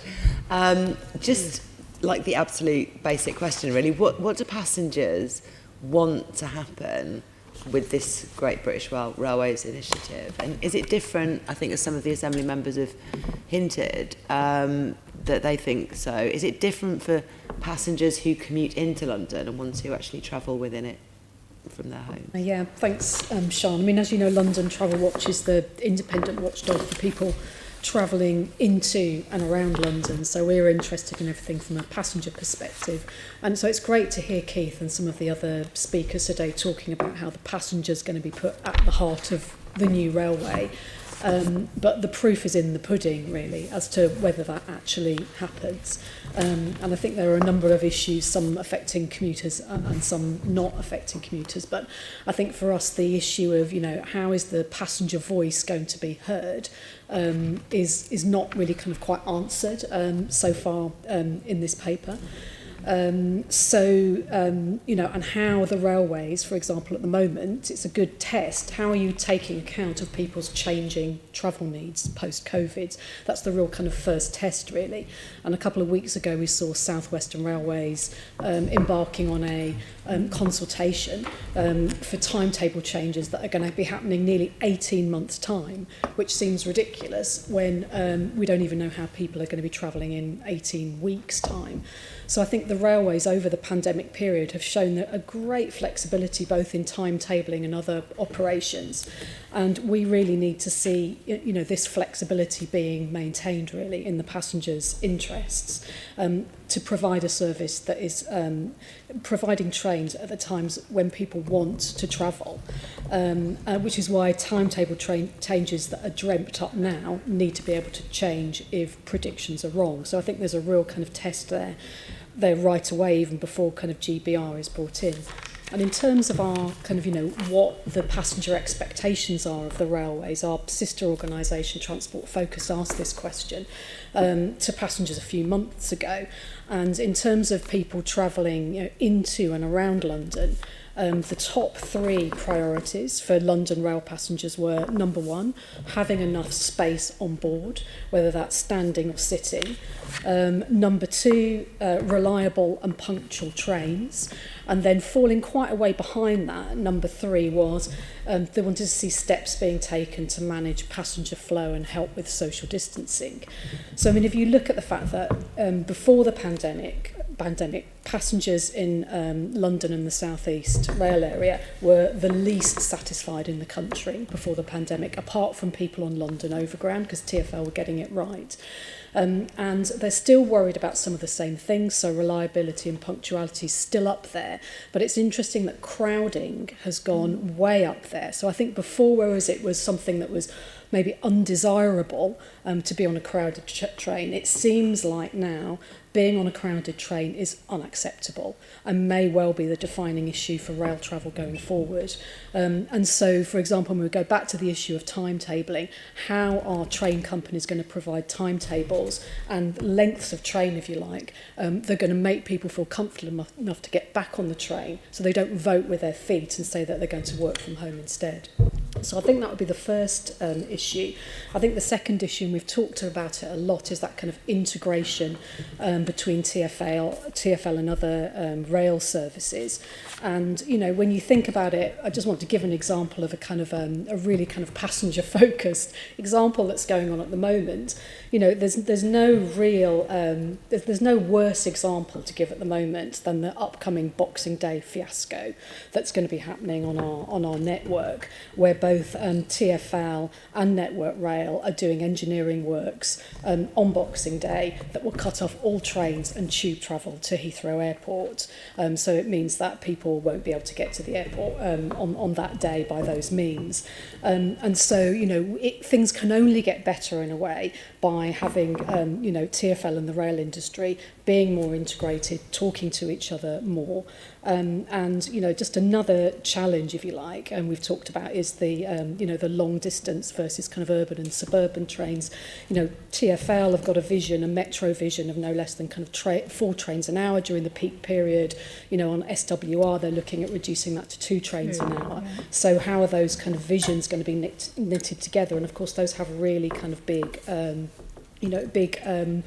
implications in London and beyond.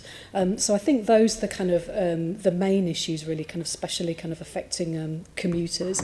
And there are still really, I think although we're going to have this London and South East partnership, it's really unclear how big a voice TfL and the GLA and the Mayor will have at that table, and whether these will be the kind of meetings where GBR go and tell London what's happening to them, rather than TfL kind of really having a voice. And if I can just say something, a couple of points on fares and the last point on accessibility. On fares, it's not really kind of clear at the moment whether TfL will be able to retain its existing fares structure, about whether there will be integration. At the moment, Network Rail and TfL have separate fares tariffs. So there's a consistency point, but there's also affordability. And so in areas like South London, this is really important. In South London, there isn't a tube service on the whole, bus is not so great. So people are very reliant on rail. And there is a danger of people potentially being shut out of jobs that they can't afford to get to if the rail fares are too high.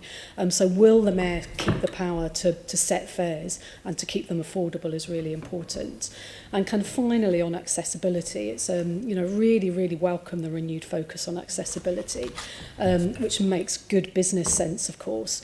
But it's unclear at this stage if something is if it's going to be integrated into all the railway's functions, or whether it's going to be a separate, be something done by a separate unit. And the last thing we want is a continuation of the current fragmentation of responsibility on this area. And I can tell you, if there's ever an advert for why a guiding mind for the railways was needed, I can tell you personally that sitting in a meeting about who's responsible for improving step gaps between the train and the platform is the best advert for why that needs to happen. It's got to be a statutory duty. So I think there's a lot in this proposed railway transformation that could improve the passenger experience and provide better value for money for taxpayers and rail passengers. But there's a lot of unknowns, and not least how the passenger is going to be given a real voice in making sure they get the rail system that they need and is attractive to use. Thank you so much, Emma. That was really helpful. I mean, you've raised a number of questions there, and there are a couple I had noted down already. I mean, I think you probably watched and saw the plenary meeting we had here, where we were asking the Commissioner of TfL about that intersection between, if you reduce services, you then reduce your fare income because people give up on those services, and he called it a tipping point, and also a death spiral in relation to buses. And that is the kind of language we want to not have talked about when it comes to these railways. So I just wanted to put back that kind of point to you. I think, Annette, you're the one who talked about the fact that you're trying to arrange to do this transition within the same overall envelope. You said you want to make efficiency savings, but when it comes to making the choice between making cuts to services and retaining and then putting any more money in, or asking the government for more money, where are you going to be on that? Because I think the danger of reducing services, which we're already starting to see, is something that we really can't afford at this stage of things. So I think that the issues around how do we best manage the supply and demand requirements of it. So if we approach cutting services simply as a cost-cutting exercise, that's the wrong approach to it. It's about when do passengers want to travel, and actually quite a lot of that is unknown at the moment. We're kind of feeling our way as passengers come back. Equally, how might we use fares to help that demand structure? So, on the one hand, everybody travelling on a Wednesday is a really difficult position from an asset management perspective, because it means you've got to have the same infrastructure in place and it would cost the same. But how can we understand demand, manage service provision to that demand, but also how do we use fares that help maybe spread that demand and encourage, much like the airline industries have done. But you have to keep coming back to the central proposition around driving revenue has to be the primary driver in terms of managing the overall financial envelope of the business. And the £1.5 billion we talked about was inefficiencies in the current system. It wasn't around massive cuts in services to drive that reduction. That said, where services on the main line are not being used, then we have to have the flexibility to take those services out, because they do drive inefficient cost. And coming back to one of the things that was referred to there was one of the things we learned during COVID was how we can be more agile with our timetable planning. We did a number of recuts of the timetable. We are looking at work right now not even in terms of GBR, more in terms of the here and now of Network Rail, working with franchise operators about actually how might we use some of that experience that we learned in an attempt to more agilely manage timetables and change them. During the COVID period, so normally we do 2 major timetable changes a year. During COVID, I think we probably did 4 in that small period of time. We did our 11th timetable change last Monday. Yeah, correct. So 4 major ones. That's in 2 years? That. In 18 months. Right, and we would normally have done 3 in that time. Correct. Wow. Okay, I'll give you some reassurance on this one, because if you wanted to run the most cost-efficient railway, or if you like, the one that would require least public subsidy, arguably you'd go to a complete open access system, yeah, where basically people bid for individual routes and you just run a railway on that basis. Yeah. That's kind of how the buses currently. And it's like the airlines. There's a question about how efficient that is, actually. Well, yeah, exactly. But there are people who would have argued that was the way to go for rail. But I went back to rail actually runs in the interest of the economy, in the interest of connectivity, and you need an integrated system to do that. And it needs to integrate with other modes, fine, but actually go back to the basic of what you're running the railway for. It isn't, I grew up in the beaching era, yeah, I'm old enough to remember it. It got reversed ultimately in the interests of the public. I mean, the thing is, no one thinks this intends to be the next beaching, but this idea that there's an overall cap on what can go in and you're trying to do things within the same envelope. I mean, we are already experiencing that in London. We're being asked to cover all our costs in London, and it's not easy when you've got this problem with the pandemic. It wasn't easy even before that, due to other policies that were going on. So it does worry me that we might find that unless there's a commitment to put more in if needed, a significant extra investment or extra revenue, then we might end up seeing cuts at the end of all of this. That is just a worry that I have. Can I come back on something which might... If you can guarantee that, if you can offer me an answer to the question that you're guaranteeing no cuts, then yeah. So I think what I'd call the attention to is the capacity that's in the system at the moment, which is actually underutilised. And even pre-pandemic, there were significant amounts of fresh air being moved around the network. And broadly speaking, that's a problem of fares, that the fares structure, and particularly the regulation around the fares, prevented operators from innovatively selling that space at a level that would get customers interested in buying it. We have an opportunity, and Keith's already alluded to it, that the time is now to really push forward on some of this fares reform stuff. We do have an opportunity to make a much more flexible fares system that works much better in customers' interests, and will serve to fill some of that existing capacity which is still there in the system, to get more bums on seats, if you'll pardon my language, and actually improve the revenue of the railway as a whole by utilising the infrastructure that is there in a much more efficient way. If you look at the way that the airlines operate, and particularly the low-cost airlines, they fly at 90+% capacity utilisation. We're nowhere near that, and we never have been anywhere near that as an industry. I did want to move on to fares, actually. So if I can just do that with a quick couple of factual questions. I mean, Emma raised the really important point there that we have a completely different fare structure in London. We have the zonal system. We don't have return fares, do we? We just have singles and the daily caps. It's all very simplified already. And it's, in terms of how revenue is shared, because obviously some people get on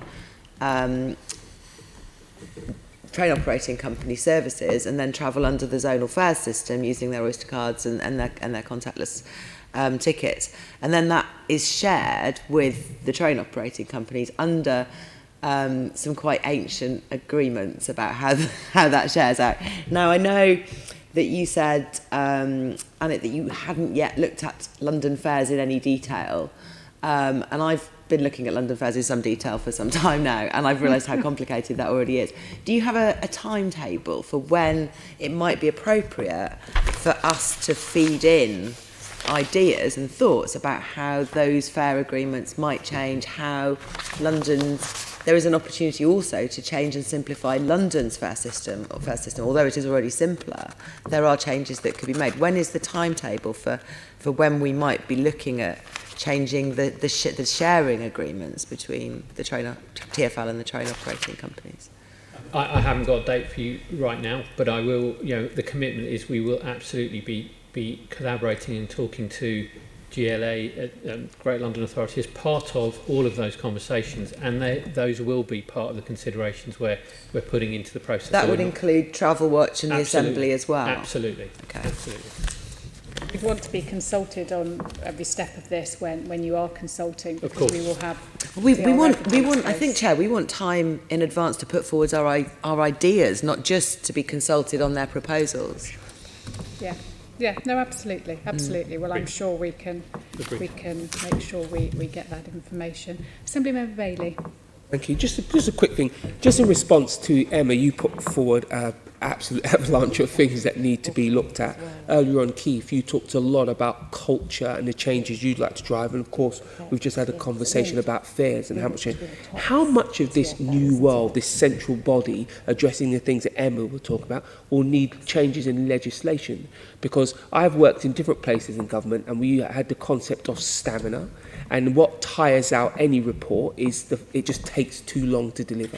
If you need big legislation changes, that is normally where you end up with your report on the shelf, because it just didn't get changed. So how much of this will take changes in legislation? I just this to Keith, Emma, and also Annette as well. Yeah, so from my side, and not being, you're obviously much more informed on this one than me, but I was advised is that, to your point, if you need wholesale changes in legislation, it's going to take a lot of time. So, we had a discussion early on about Great British Railways. Is it going to look like Network Rail? And to be honest, that was a pragmatic solution to get us up and running and moving, rather than wait for a big piece of legislation. It exactly meets your point. Shall I go next? So there are elements of this plan that will require significant legislative change. So, for example, today the procurement of passenger services contracts can only be done by Secretary of State in England.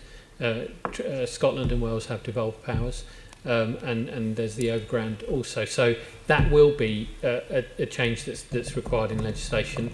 But we think there is also quite a lot that we can be doing outside of legislation by bringing effectively starting to bring the guiding mind together sooner than that legislation allows. Because what we've seen during the pandemic, for example, is when the industry does come together under that really big problem, it can resolve and make situations better. So that is where the transition team really comes in.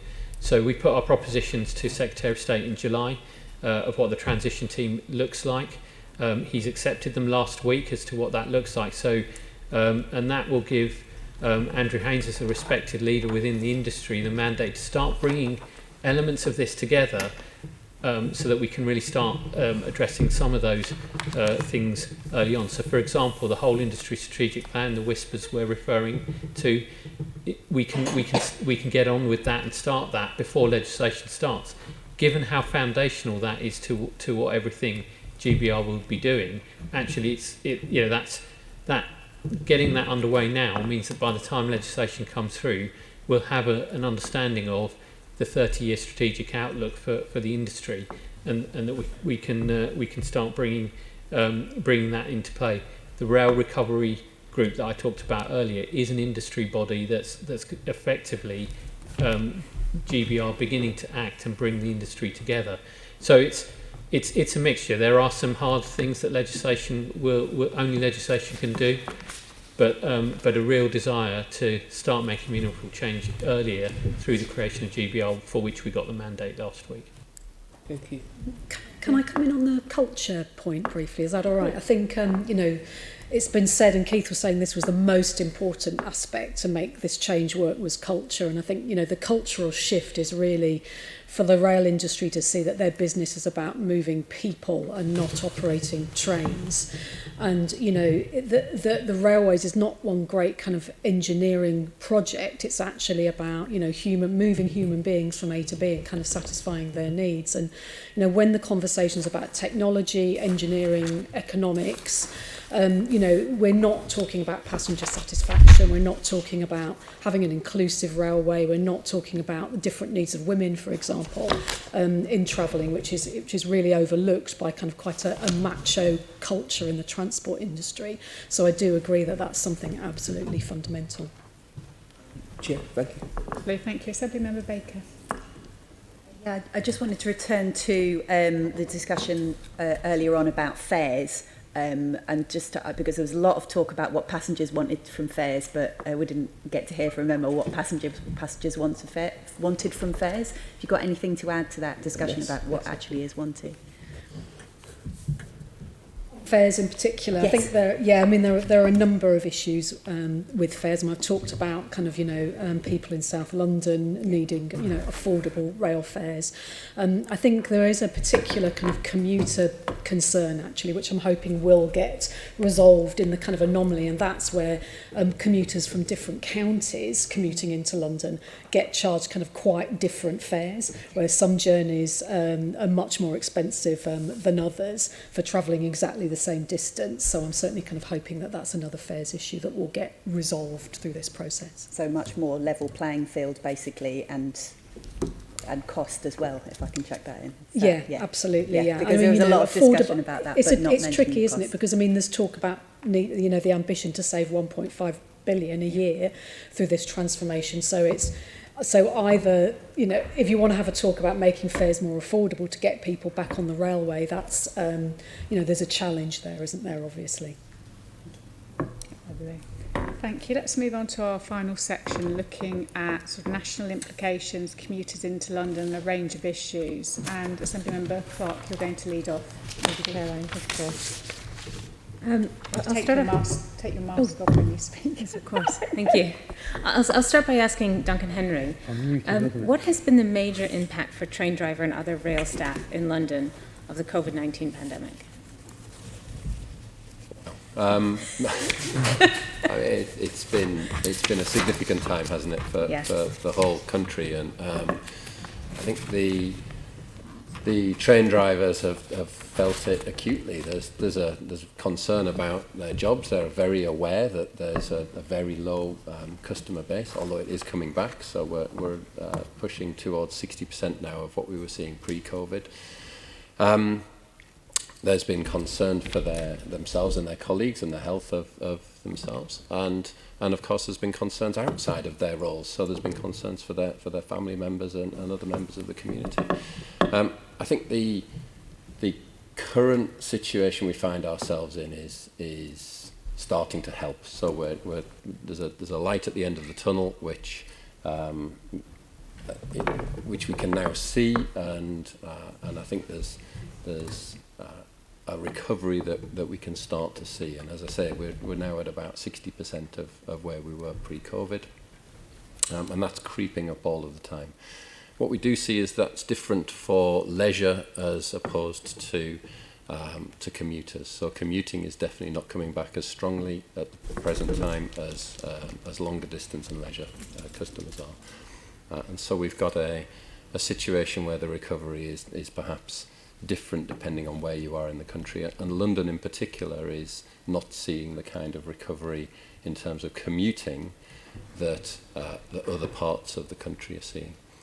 That may be a temporary blip. I think we all hope it's a temporary blip, that actually as September continues and rates are fairly stable, we'll see commuters start to come back to central London. And it's important that they do, because they underpin huge amounts of revenue to the local economy in London. I mean, they really do. It's about £56 billion worth of revenue to the London economy. That people coming into London, and broadly that's commuting people coming into London, contribute. So it has a massive economic impact. We have to get this right. We have to get the implementation of the Great British Railways right. We have to get take the opportunities that Keith's report gives us and really embrace and run with that report to make it happen in as fast and as easy a way as we can. And certainly in Rail Delivery Group, and I know Network Rail are the same, we're very much focused on, okay, how do we actually move this forward? How do we make this happen? Even ahead of some of the legislative changes that we're going to need. How do we get to the point where we're understanding what needs to be done and working with colleagues at Network Rail and indeed TfL to really make the Great British Railways vision come to life and be a success.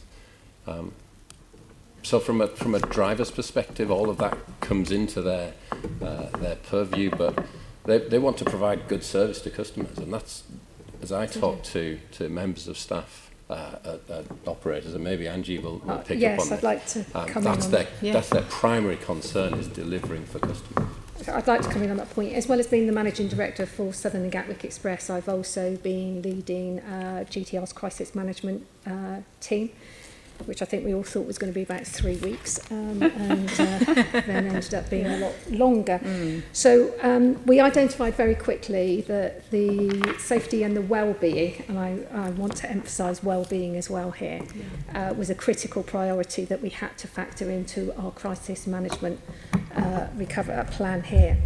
And we have a workforce across GTR of 7,500 people, and really only 500 of those people can work from home.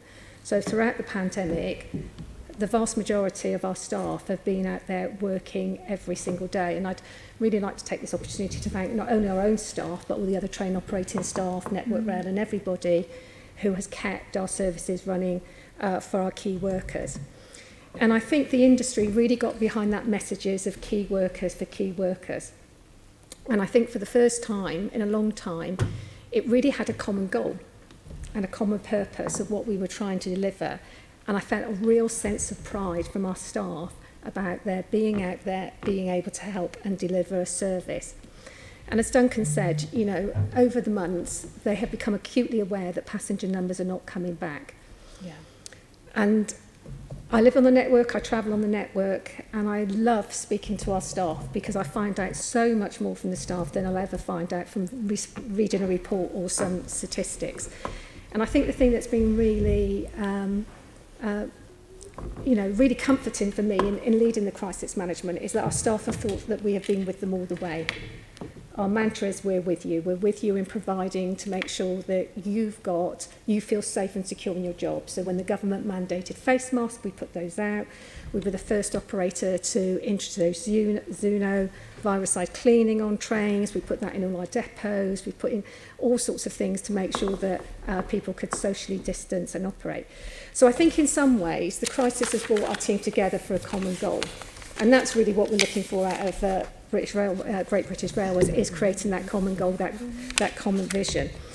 I think the thing for us as well is when I set up the crisis management, I saw there were 4 distinct phases. There was the reaction stage, there was the stabilisation, there was the recovery, and then there was the enhance. And the reactive stage was very much around the 23rd of March last year when we were all told to work from home, you know, very quickly having to make decisions, having to change, you know, talk about the business being agile. As I've said earlier, we made 11 timetable changes over the last 18 months, and that was predominantly to deal with the changes in our resource availability because our own staff have been affected by COVID. And also in line with the government advice and guidelines. And then we started coming out, we felt we were coming out of COVID, and we were in that stabilised stage where we put a stable timetable in, and then we thought we were in recovery. And sometimes I describe this as we got to the stage where I felt like I was at number 98 on the snakes and ladders, and I threw a 1. And we went straight back to square one.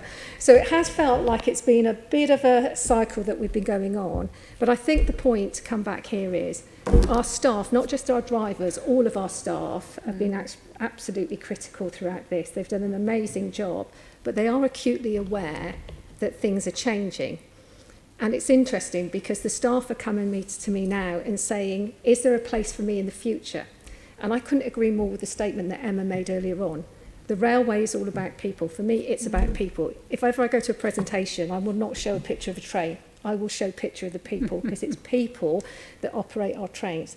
It's people that run the business, and it's people that make the difference. And I think our people realise now that they have to be more flexible. They need to open up to the ideas that we need to modernise and we need to change. And again, I think the pandemic is bringing us to that point now where we have an opportunity to make that change now and seize it. And if we don't, it really will be a wasted opportunity in my view. Thank you for that very comprehensive answer, both of you. And I'm sure we all echo your thanks for the railway workers throughout the pandemic who themselves were heroes and really helped keep London moving as best as possible. Back to you, Angie. What do you see as the likely impacts for train drivers and other rail staff, particularly in London, of the review? Well, I think the review will talk about, not so much, I don't think there's much of a change from the review, to be quite honest with you, because it says that the operation will stay with the passenger service contracts. I think it really is much more about what we do about the fare structure and what we do with our ways of working and modernising the railway. As I've said, I think anyone in the industry will know that we need to change our way of working. Mm-hmm. We can see that the way that people are buying tickets has completely changed, and that was changing over a period of time, but the pandemic has accelerated that.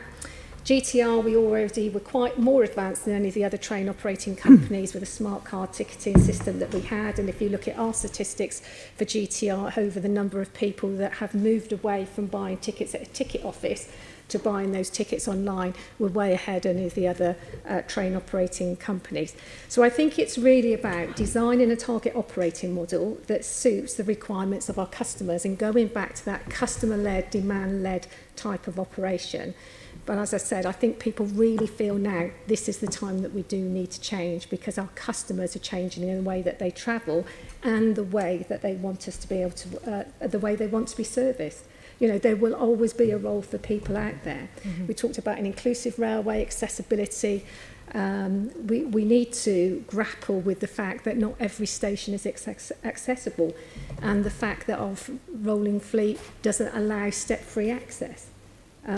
So I think what we see in the industry is the people out there who absolutely love rail and are dedicated to rail want to remain here, and I think that they will want to accept change and embrace change. But we have to take our people with us. We have to set out a very clear vision of what the future looks like, because everything depends on this. GBR, the culture, we've talked about the culture, you've talked about diversity of thought. We really do need to make sure that our train operation services, and particularly the leadership team in GBR, is representative of the communities we serve. We've talked about it being a very male-dominated industry. It's 80-20 male. It's changed a bit since I joined 20 years ago. I still count how many women are in a meeting and how many men are in a meeting. Mm-hmm. And we just sometimes gets to even, but not very often even after 20 years. Yeah. So I've really focused on bringing diversity into our driver training, open that up to more women. We are seeing some success in that area now. We've had to really completely think about how we recruit, how we advertise, things like, very subtle things like having all-female assessment centres, so that when you turn up, you aren't the only woman in the room. And we're talking, I'm seeing, I go and meet all the new train drivers, and I'm really pleased to see now that we're seeing a much more balance of gender and ethnic diversity amongst our train drivers. And the biggest thing I tell our train drivers is, you are driving people, not a train. And remember that people are making a journey and they know you're on the train, so please speak to them. So I'm really glad that the driver did speak to you today and told you that you were entitled to delay repay.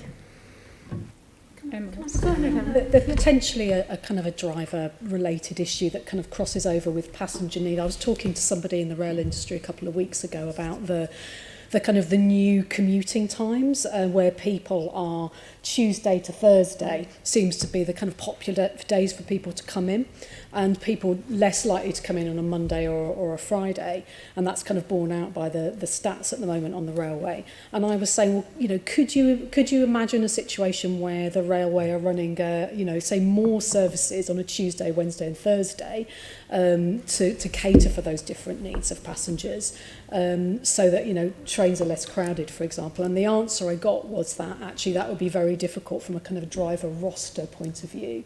So I'm thinking, I don't know the intricacies of this, and I'm really keen to kind of explore that more. But I think there's, you know, how do you provide a service that actually meets people's needs and when they want to travel, rather than imposing a timetable and system on them that kind of suits the way that the railways run. And that's a kind of interesting issue for me.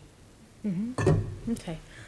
Coming back to you, Duncan, part of bringing staff along with you is going to be access to training and better opportunities. And I'm just wondering if you think the commitments in the review go far enough to ensure that the conditions for staff, including training and better opportunities, are realised. I think generally speaking, Rail Delivery Group welcomes the review. We see the focus on customer in there as the absolute thing that the industry has to get right. We are a service industry, and you're right, we're not about driving trains and making track. That's important to what we do, but actually more important is that we serve our customers well. In terms of the opportunities that Great British Railways brings, they are massive, and I speak to people who are slightly older than I am and have been around the block a few more years, and were here the last time we did this kind of that was privatisation then, but this big change. And what they say to me is that the results of this change, this kind of seismic once in a generation change, open up all sorts of new opportunities for people to do things differently and to do different things.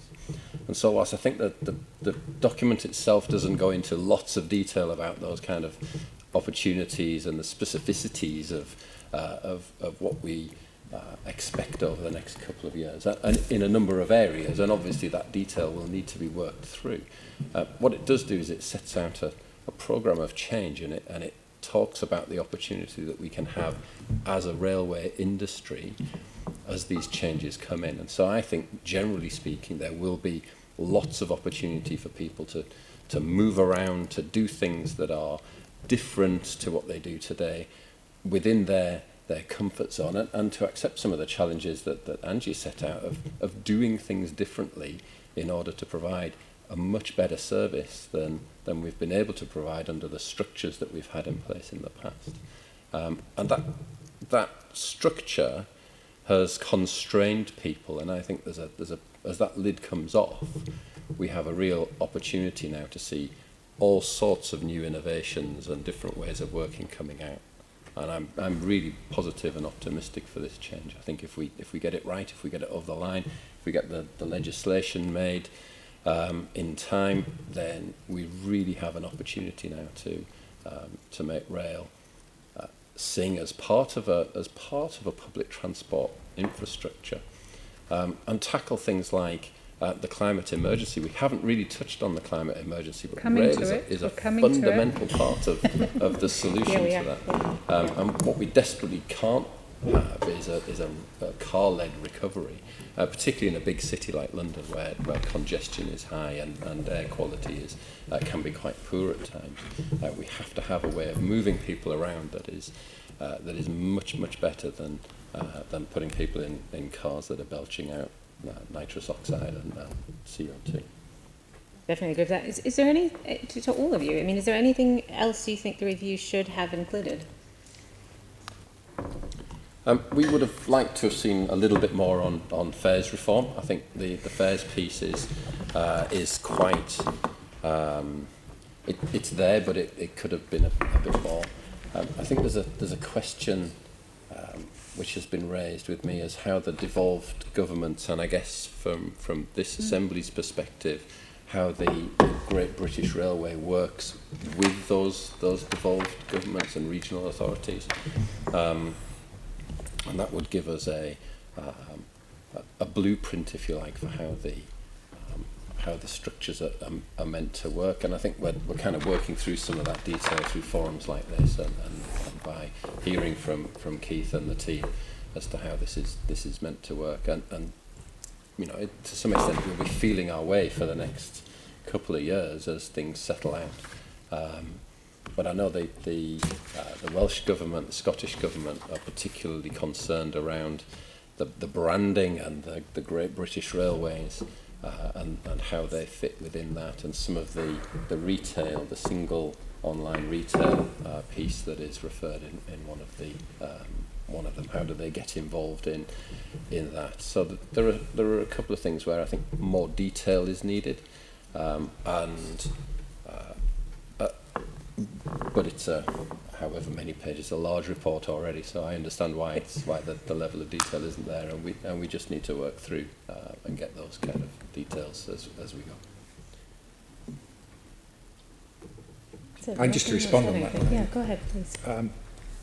In terms of detail, the report was never intended to be so specific, and some of your questions today obviously reflect that.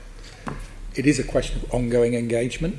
Yeah, so the review, I said at the beginning, is the review went through a lot of engagement with interested parties, and that needs to continue to answer some of the details. Yeah, so it was never intended to be, if you like, the perfect blueprint. It was a stage 2, other things that need to happen.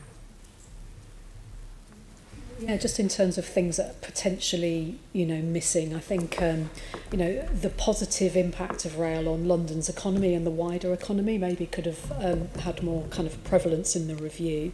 The rail gets people to work. It gets people to London's attractions for leisure reasons. It gets, mainly women, moving them around to kind of to do their caring responsibilities, which is also a kind of huge part of the economy. And I guess there are kind of serious risks now that short-term downward budget pressures could reduce services and damage the longer-term kind of strength of London's businesses. Thank you. Okay, thank you very much. We're now going to pick up your point about the climate emergency. Assembly Member Best. Thanks very much, and thanks for what's been a really interesting discussion so far.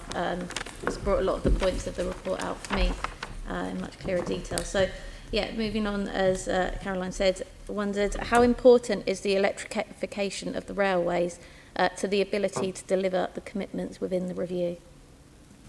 Maybe I'll pick that one up.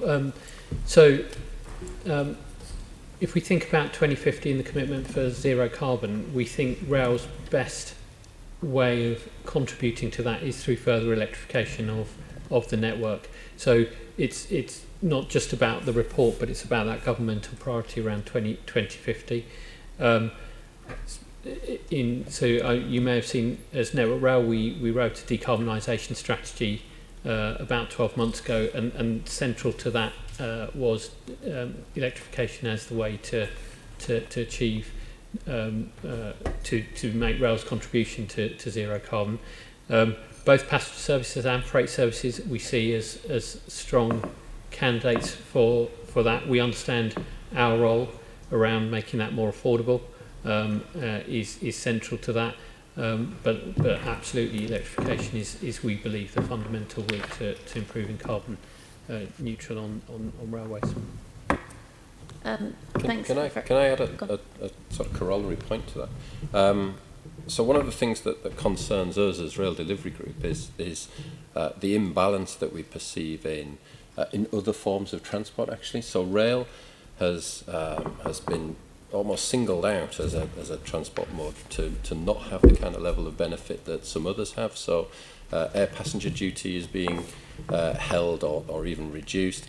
The tax on petrol and diesel has been held for 10 years.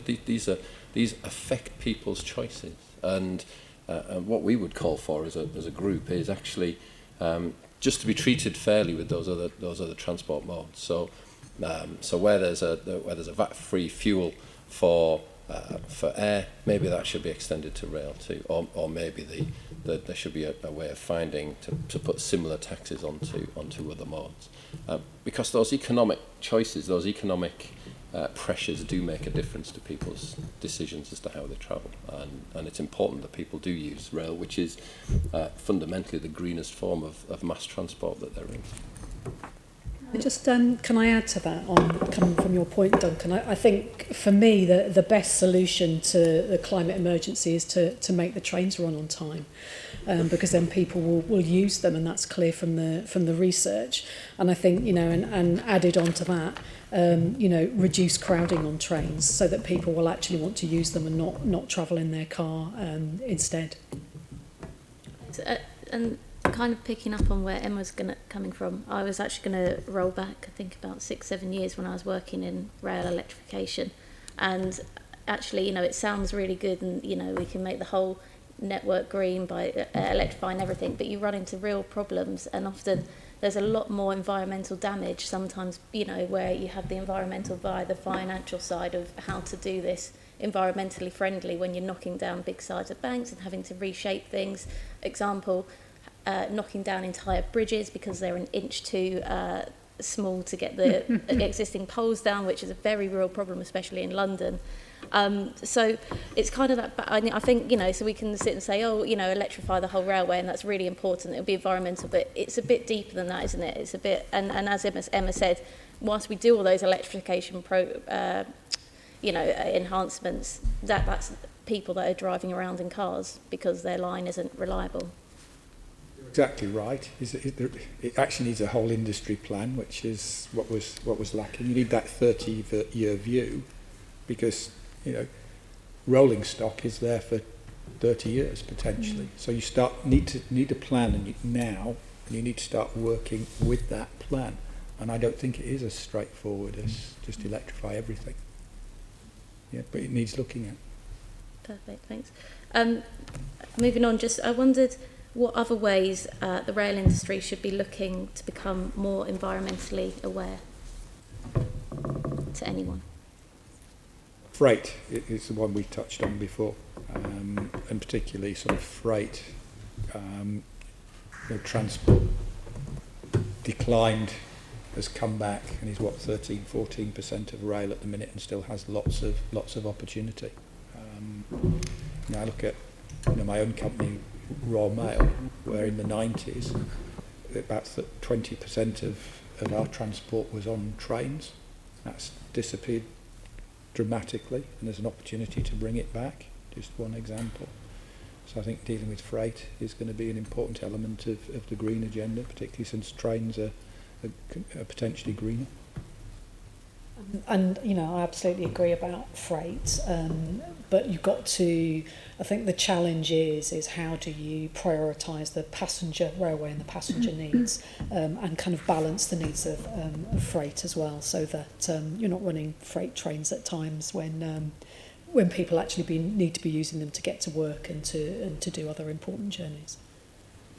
There's also the way in which we, for example, deliver projects, and for example, how can we use alternative materials in those delivery of those projects so we're not using as much carbon heavy materials and construction materials, which is also ongoing work.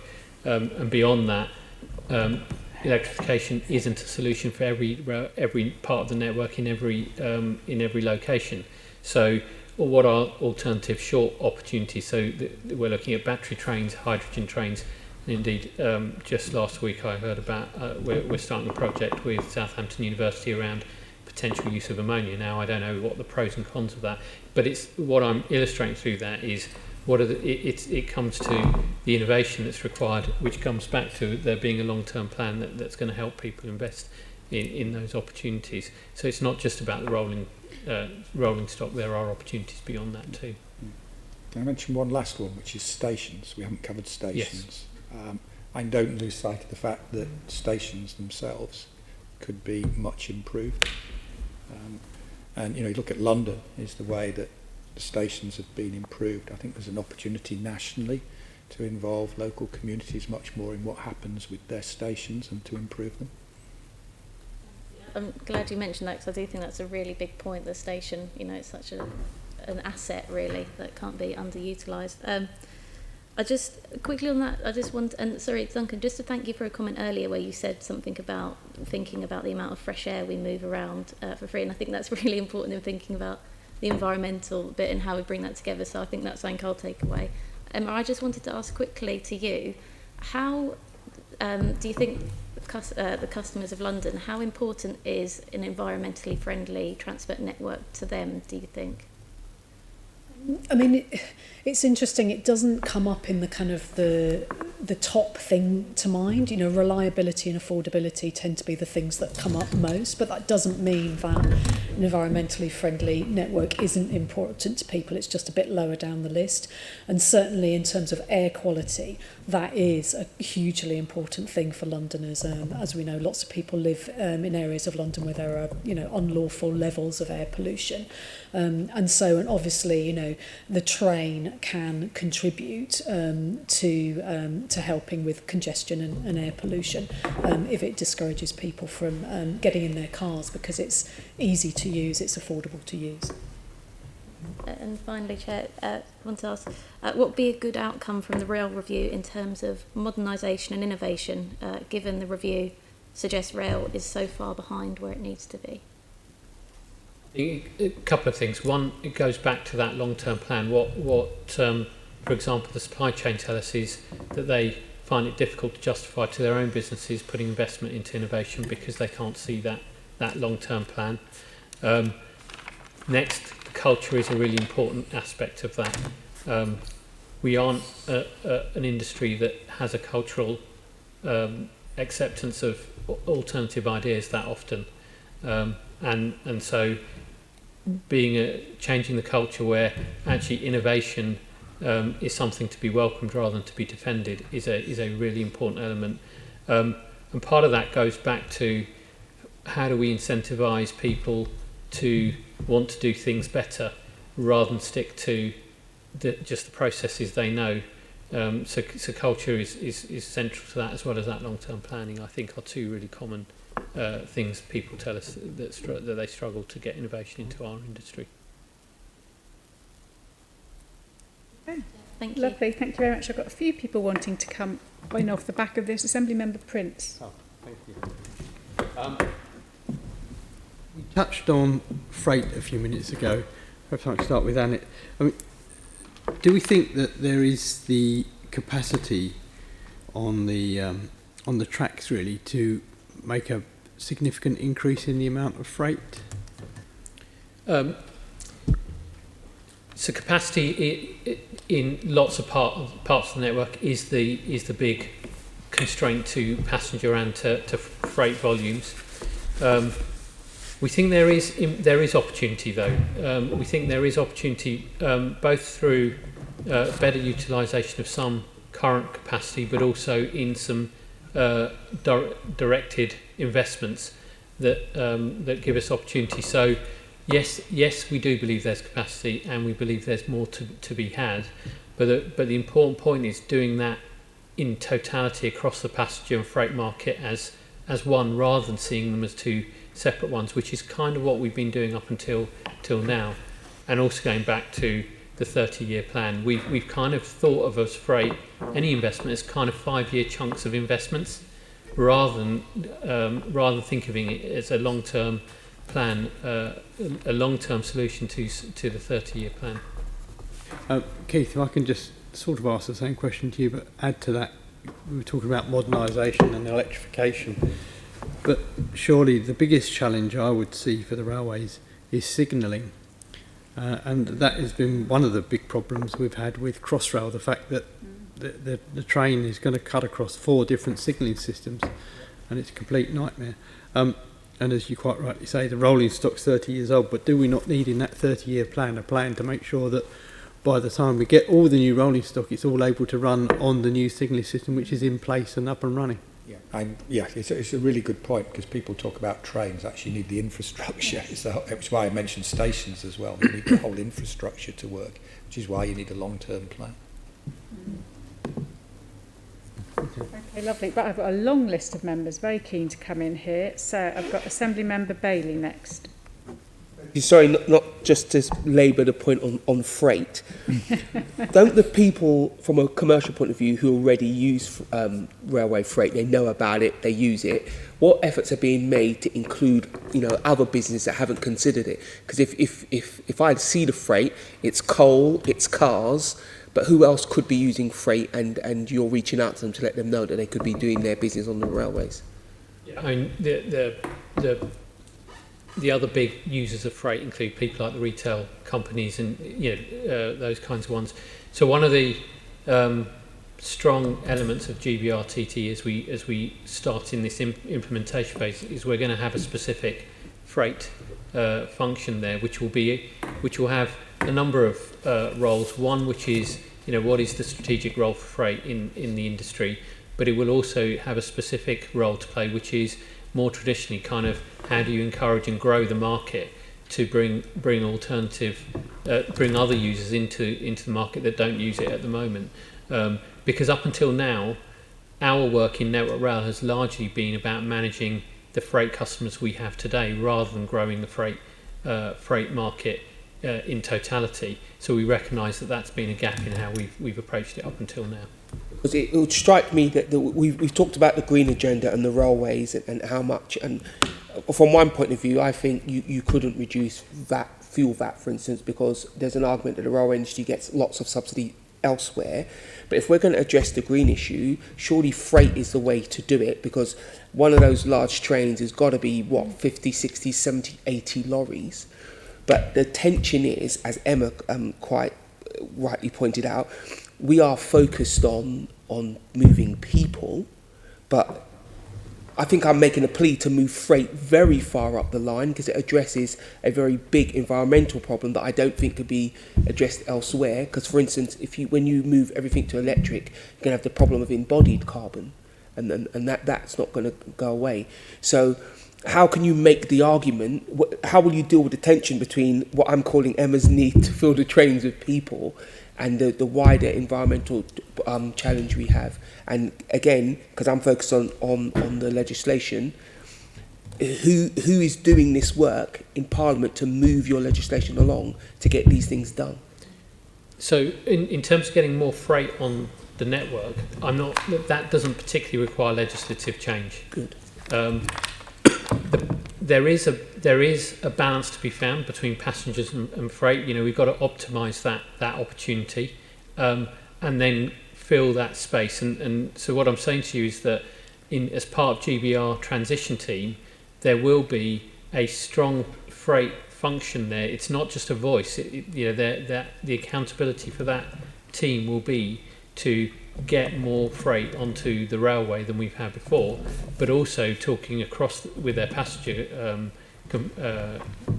colleagues about how do we optimise, what's the right balance between those two things, but we don't need to wait for legislation to do that. Yeah, just to give you some reassurance, is that the review anticipates actually protections for freight, statutory protection for freight, so that actually it's not overlooked.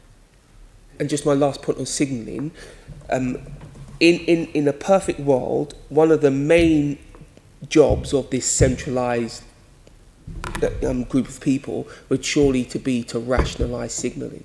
Because as technology changes, we have hopped on, which seems fine for the current new line we're building, but actually it's been a problem because it means that we've a very higgledy-piggledy network.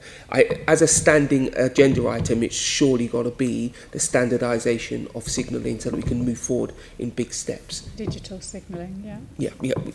It could be flags if it wants, as long as we're all using the same flags. It would be on that now. Yeah, back to you, Chair, back to you. Yeah. Great, okay, thank you. Right, I've got Assembly Member Baker and then Assembly Member Berry, and then we're on the final bit. Thanks, Chair. I think this is a question for Angie and Duncan, although Keith may have a view about why it wasn't necessarily covered as much. So we're talking about rolling stock, but it's a bit of an elephant in the room in terms of rolling stock.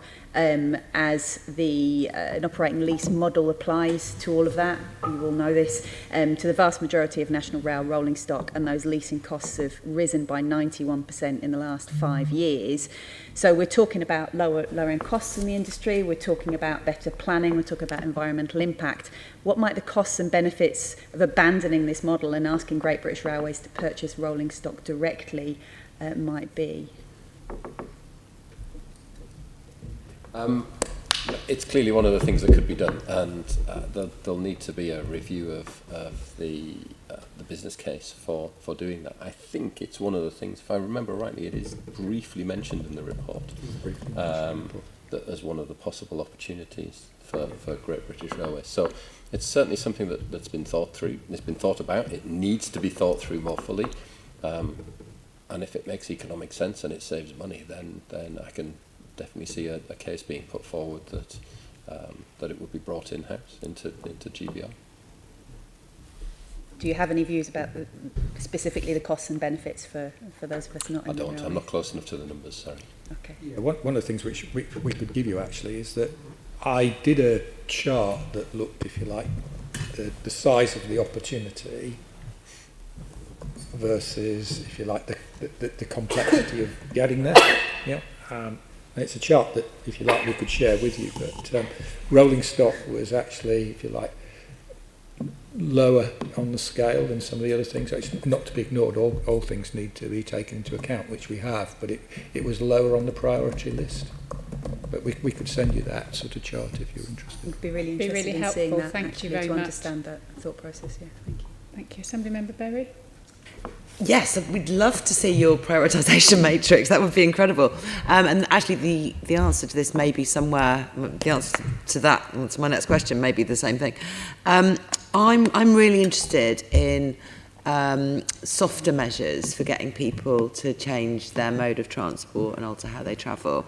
Like really intensive behaviour change work. It's been shown to be genuinely effective. We've seen pilots in smarter travel towns. The really flagship example is what we did around the Olympic Games here, where we changed about 30% of people's ways of travelling just through working with workplaces and businesses and doing proper fierce marketing with all the different public bodies and that kind of thing.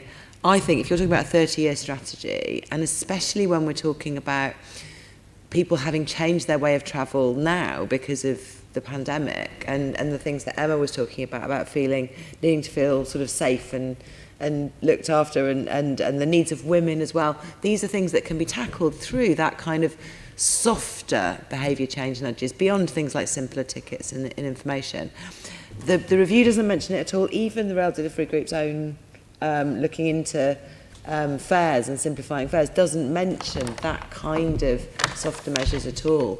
So is it just that you didn't look at it and you deprioritised it, and can we let you know some stuff if not, or is it that you looked at it and decided it was low priority?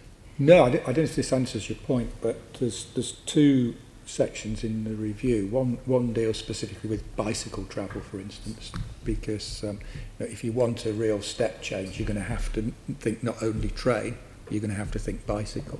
So I think it's commitment. There's elements, but there's no mention of a programme of any kind. Does that make sense? Yeah. Well, I hope what the review tries and gets across is that heavy rail is not always the answer. Yeah. Although the review concentrates on heavy rail, actually it's about integration with other modes. So there's a section on integration with other modes. There's a specific section on bicycles to try and get that across. Yeah. Maybe I can offer an alternative place where that comes in. That's really where that should really come in is in the whole industry strategic plan, which is not just about what investments and enhancements we need. That is intended to set out what are the strategic priorities for rail.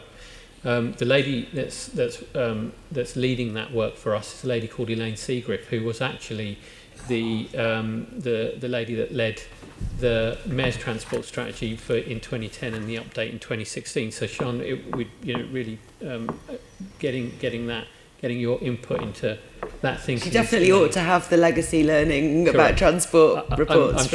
I'm sure she has, but it'd be rather than let that happen by chance. Let's really bring that, get some conversation going. That'd be really good. And then just sort of on the same theme, in the current time, I know that the Rail Delivery Group, you also, Angie, you will be trying to get more people onto the railways. And I know there are some sort of isolated advertising campaigns going on.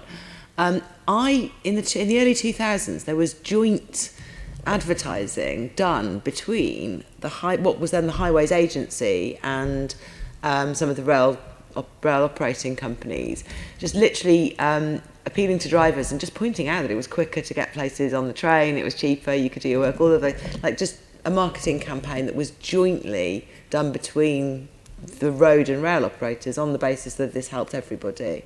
Are you looking at doing any of that in the shorter term? I mean, not as part of this review. I think in the immediate term, what we have is a pretty joined up marketing campaign to encourage people back onto rail. So that has. Does it involve roads people at all? Though it doesn't involve road people. So, but it does look at getting people back to using the railway, and that for the immediate term, that's the focus that we've got. I think in the longer term, certainly my marketing colleagues at RDG, and I'm sure within the operators, would be looking at where the best bang for the buck is. So making sure that they're using their marketing budgets most effectively to get people onto rail. And if that involves a partnership with whoever, we have a lot of partnerships with various different organisations, from leisure through to bus companies. But making sure that we've got those partnerships in place, and we'll be high on the list of that. Right? And then very finally and quickly, the other thing we had during the Olympic Games here was basically a travel card alongside every ticket. And in Germany, they've had for a very long time schemes called combi tickets, and they've got this relies on the fact that there's a regional sort of cordon around, so you can travel regionally with a ticket to football games, to concerts, to all kinds of things. It can be combied with lots of different leisure activities. Seems to me at the moment that ought to be being looked at as well, and I know you've not gone into that much detail yet, but are you looking at that, and did you look at that when you were doing the review, Keith? Absolutely. It's what the airlines call ancillary income, which is sell a journey, not just a train journey. So, why wouldn't you do combi tickets with all sorts of partners? Well, I tried bringing it to the attention of government before, and it's not really taken. I mean, I think the Assembly's even backed this idea. So, it's not taken root yet. So, if it can this time, that would. Well, you should look at whole journeys, not just the train travel within the journey. If you're going to bring ridership back, look at whole journeys. Take somebody from A to B, not just part of the journey. And I think picking up on the Olympics, the big thing about the Olympics was the first and last mile, and it's how you create those end-to-end journeys. And if you want to move people out of the cars, if you look, and we do, Emma's team and Transport Focus would have done a lot of research about why people choose a car even pre-pandemic, and we know that's changed now, is the interchange penalty. If you're a mother with children or a family and you've got to find the car parking space, get out of the car, get your pushchair into the station, it all goes back to that inclusive railway that needs to make it seamless and easy, frictionless to travel. And every element of that journey has to be really easy. And looking at the airlines again, when I took over running at Gatwick, we looked at why so many people were purchasing in the moment, and you really need to get people to purchase not whilst they are experiencing. So it's about end-to-end journey experience and to purchase before they travel are things that we need to help with the way that we promote the railway. If that makes sense. Okay, thank you very much. Our final questions are from Assembly Member Prince. Thank you, Chair. First of all, start with Duncan. So what will be the biggest challenge, do you think, in making sure that the recommendations and intended outcomes for the rail review work on not just a national level, but are also beneficial for London? I think there's and it's touched on this. There is a financial ask that we're making of the industry, which is that within the funding envelope we can deliver the change that we're talking about here, and that's that will be a challenge to make sure that we can deliver that in terms of the budgets that are set by central government for rail, and making sure that we stay within those envelopes as they move forward. So if the envelope is tighter, so if it's a 12-month settlement rather than a 3-year settlement, that makes it much harder to then stay within those budgets. And I think that's part of the challenge that we're going to face as an industry. I think we'll succeed. I think the numbers that I've seen stack up and are there. It's just about getting the delivery focus and making sure that we can move that forward. In terms of London, TfL are a partner, a colleague in this, and certainly from Rail Delivery Group's perspective, we have good working relationships with TfL on a number of different levels. So we've talked a little bit about pay-as-you-go, we've talked about the Oyster schemes, we've talked about settlement and how the monies are dispersed between TfL and the rail companies, and we have all of those kinds of relationships already. They are to some extent a little bit transactional, and what I'd like to see, and what I think is part of what GBR calls for, is to be more engaged and much closer in terms of the relationship that we as an industry have with TfL and with other devolved authorities and other transport modes, so bus and light rail and other modes that we might use. I think they're the challenges that we face as an industry. But certainly the perspective that I get on it is that the industry is well up for the challenge and has been calling for some of these changes for a long time, and so welcomes the opportunity that's presented by the review and by the plan for rail that we've now got to turn into reality. So it's a challenge that we're up for as an industry. Okay, thank you. I just might as well move on from there. So, Keith, what will success look like in 10 years' time for London and the nation? Oh, I think success will look like an industry that is culturally different, that it actually serves passengers and sees that as being its, if you like, its modus operandi. And that would be true nationally and for London. So something that operated in the interests of the passenger, which is the number one thing that passengers were asking for. And with that would come much greater satisfaction, public satisfaction with the system, which, as I said in my opening remarks, had actually peaked in 2014 and then been in decline. And then, a longer-term vision for rail that was starting actually to bring the fruits of what rail can actually do. And we talked about green agenda, we talked about freight, we talked about a whole host of things. Is starting to deliver those things, I think, would be a sign of success. So, in your 30-year plan, will there be KPIs and milestones in there?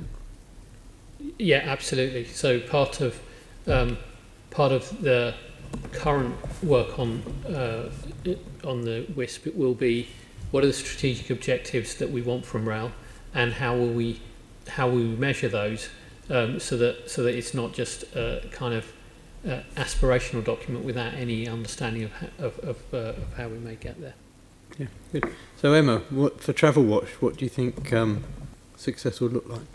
I think just kind of riffing off what the other people have been saying, I think if the key kind of KPI, if you like, performance measure for the new railways is customer satisfaction, then I think a lot of the other things that we've talked about today will flow from that. So I completely agree that's the new starting point. Emma and Keith, will we be working together to agree some KPIs maybe? Well, the way I view it is there's 62 commitments in there, so you can hold us directly responsible for 62 commitments that are at the back. Yeah, I've read them all actually. And then for me is, I wrote a review, and most of the people on the review have sort of stepped down afterwards.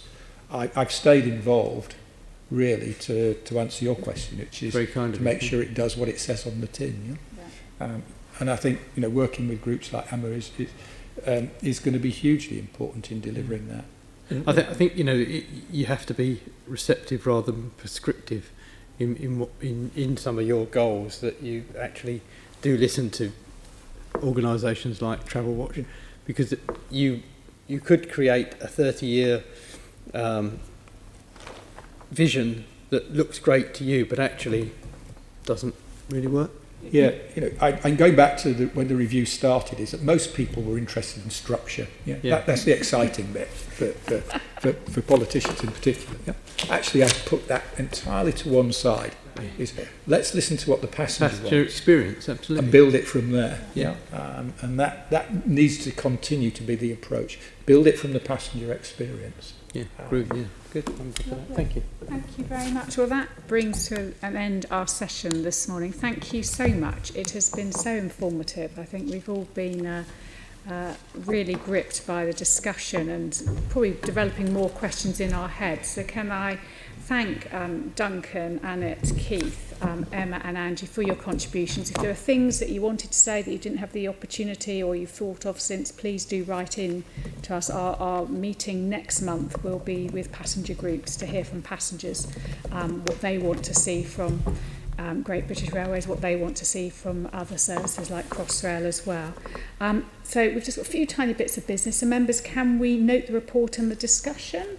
And can we delegate authority to me as chair in consultation with the deputy chairman and party group lead members to agree any output arising from the meeting?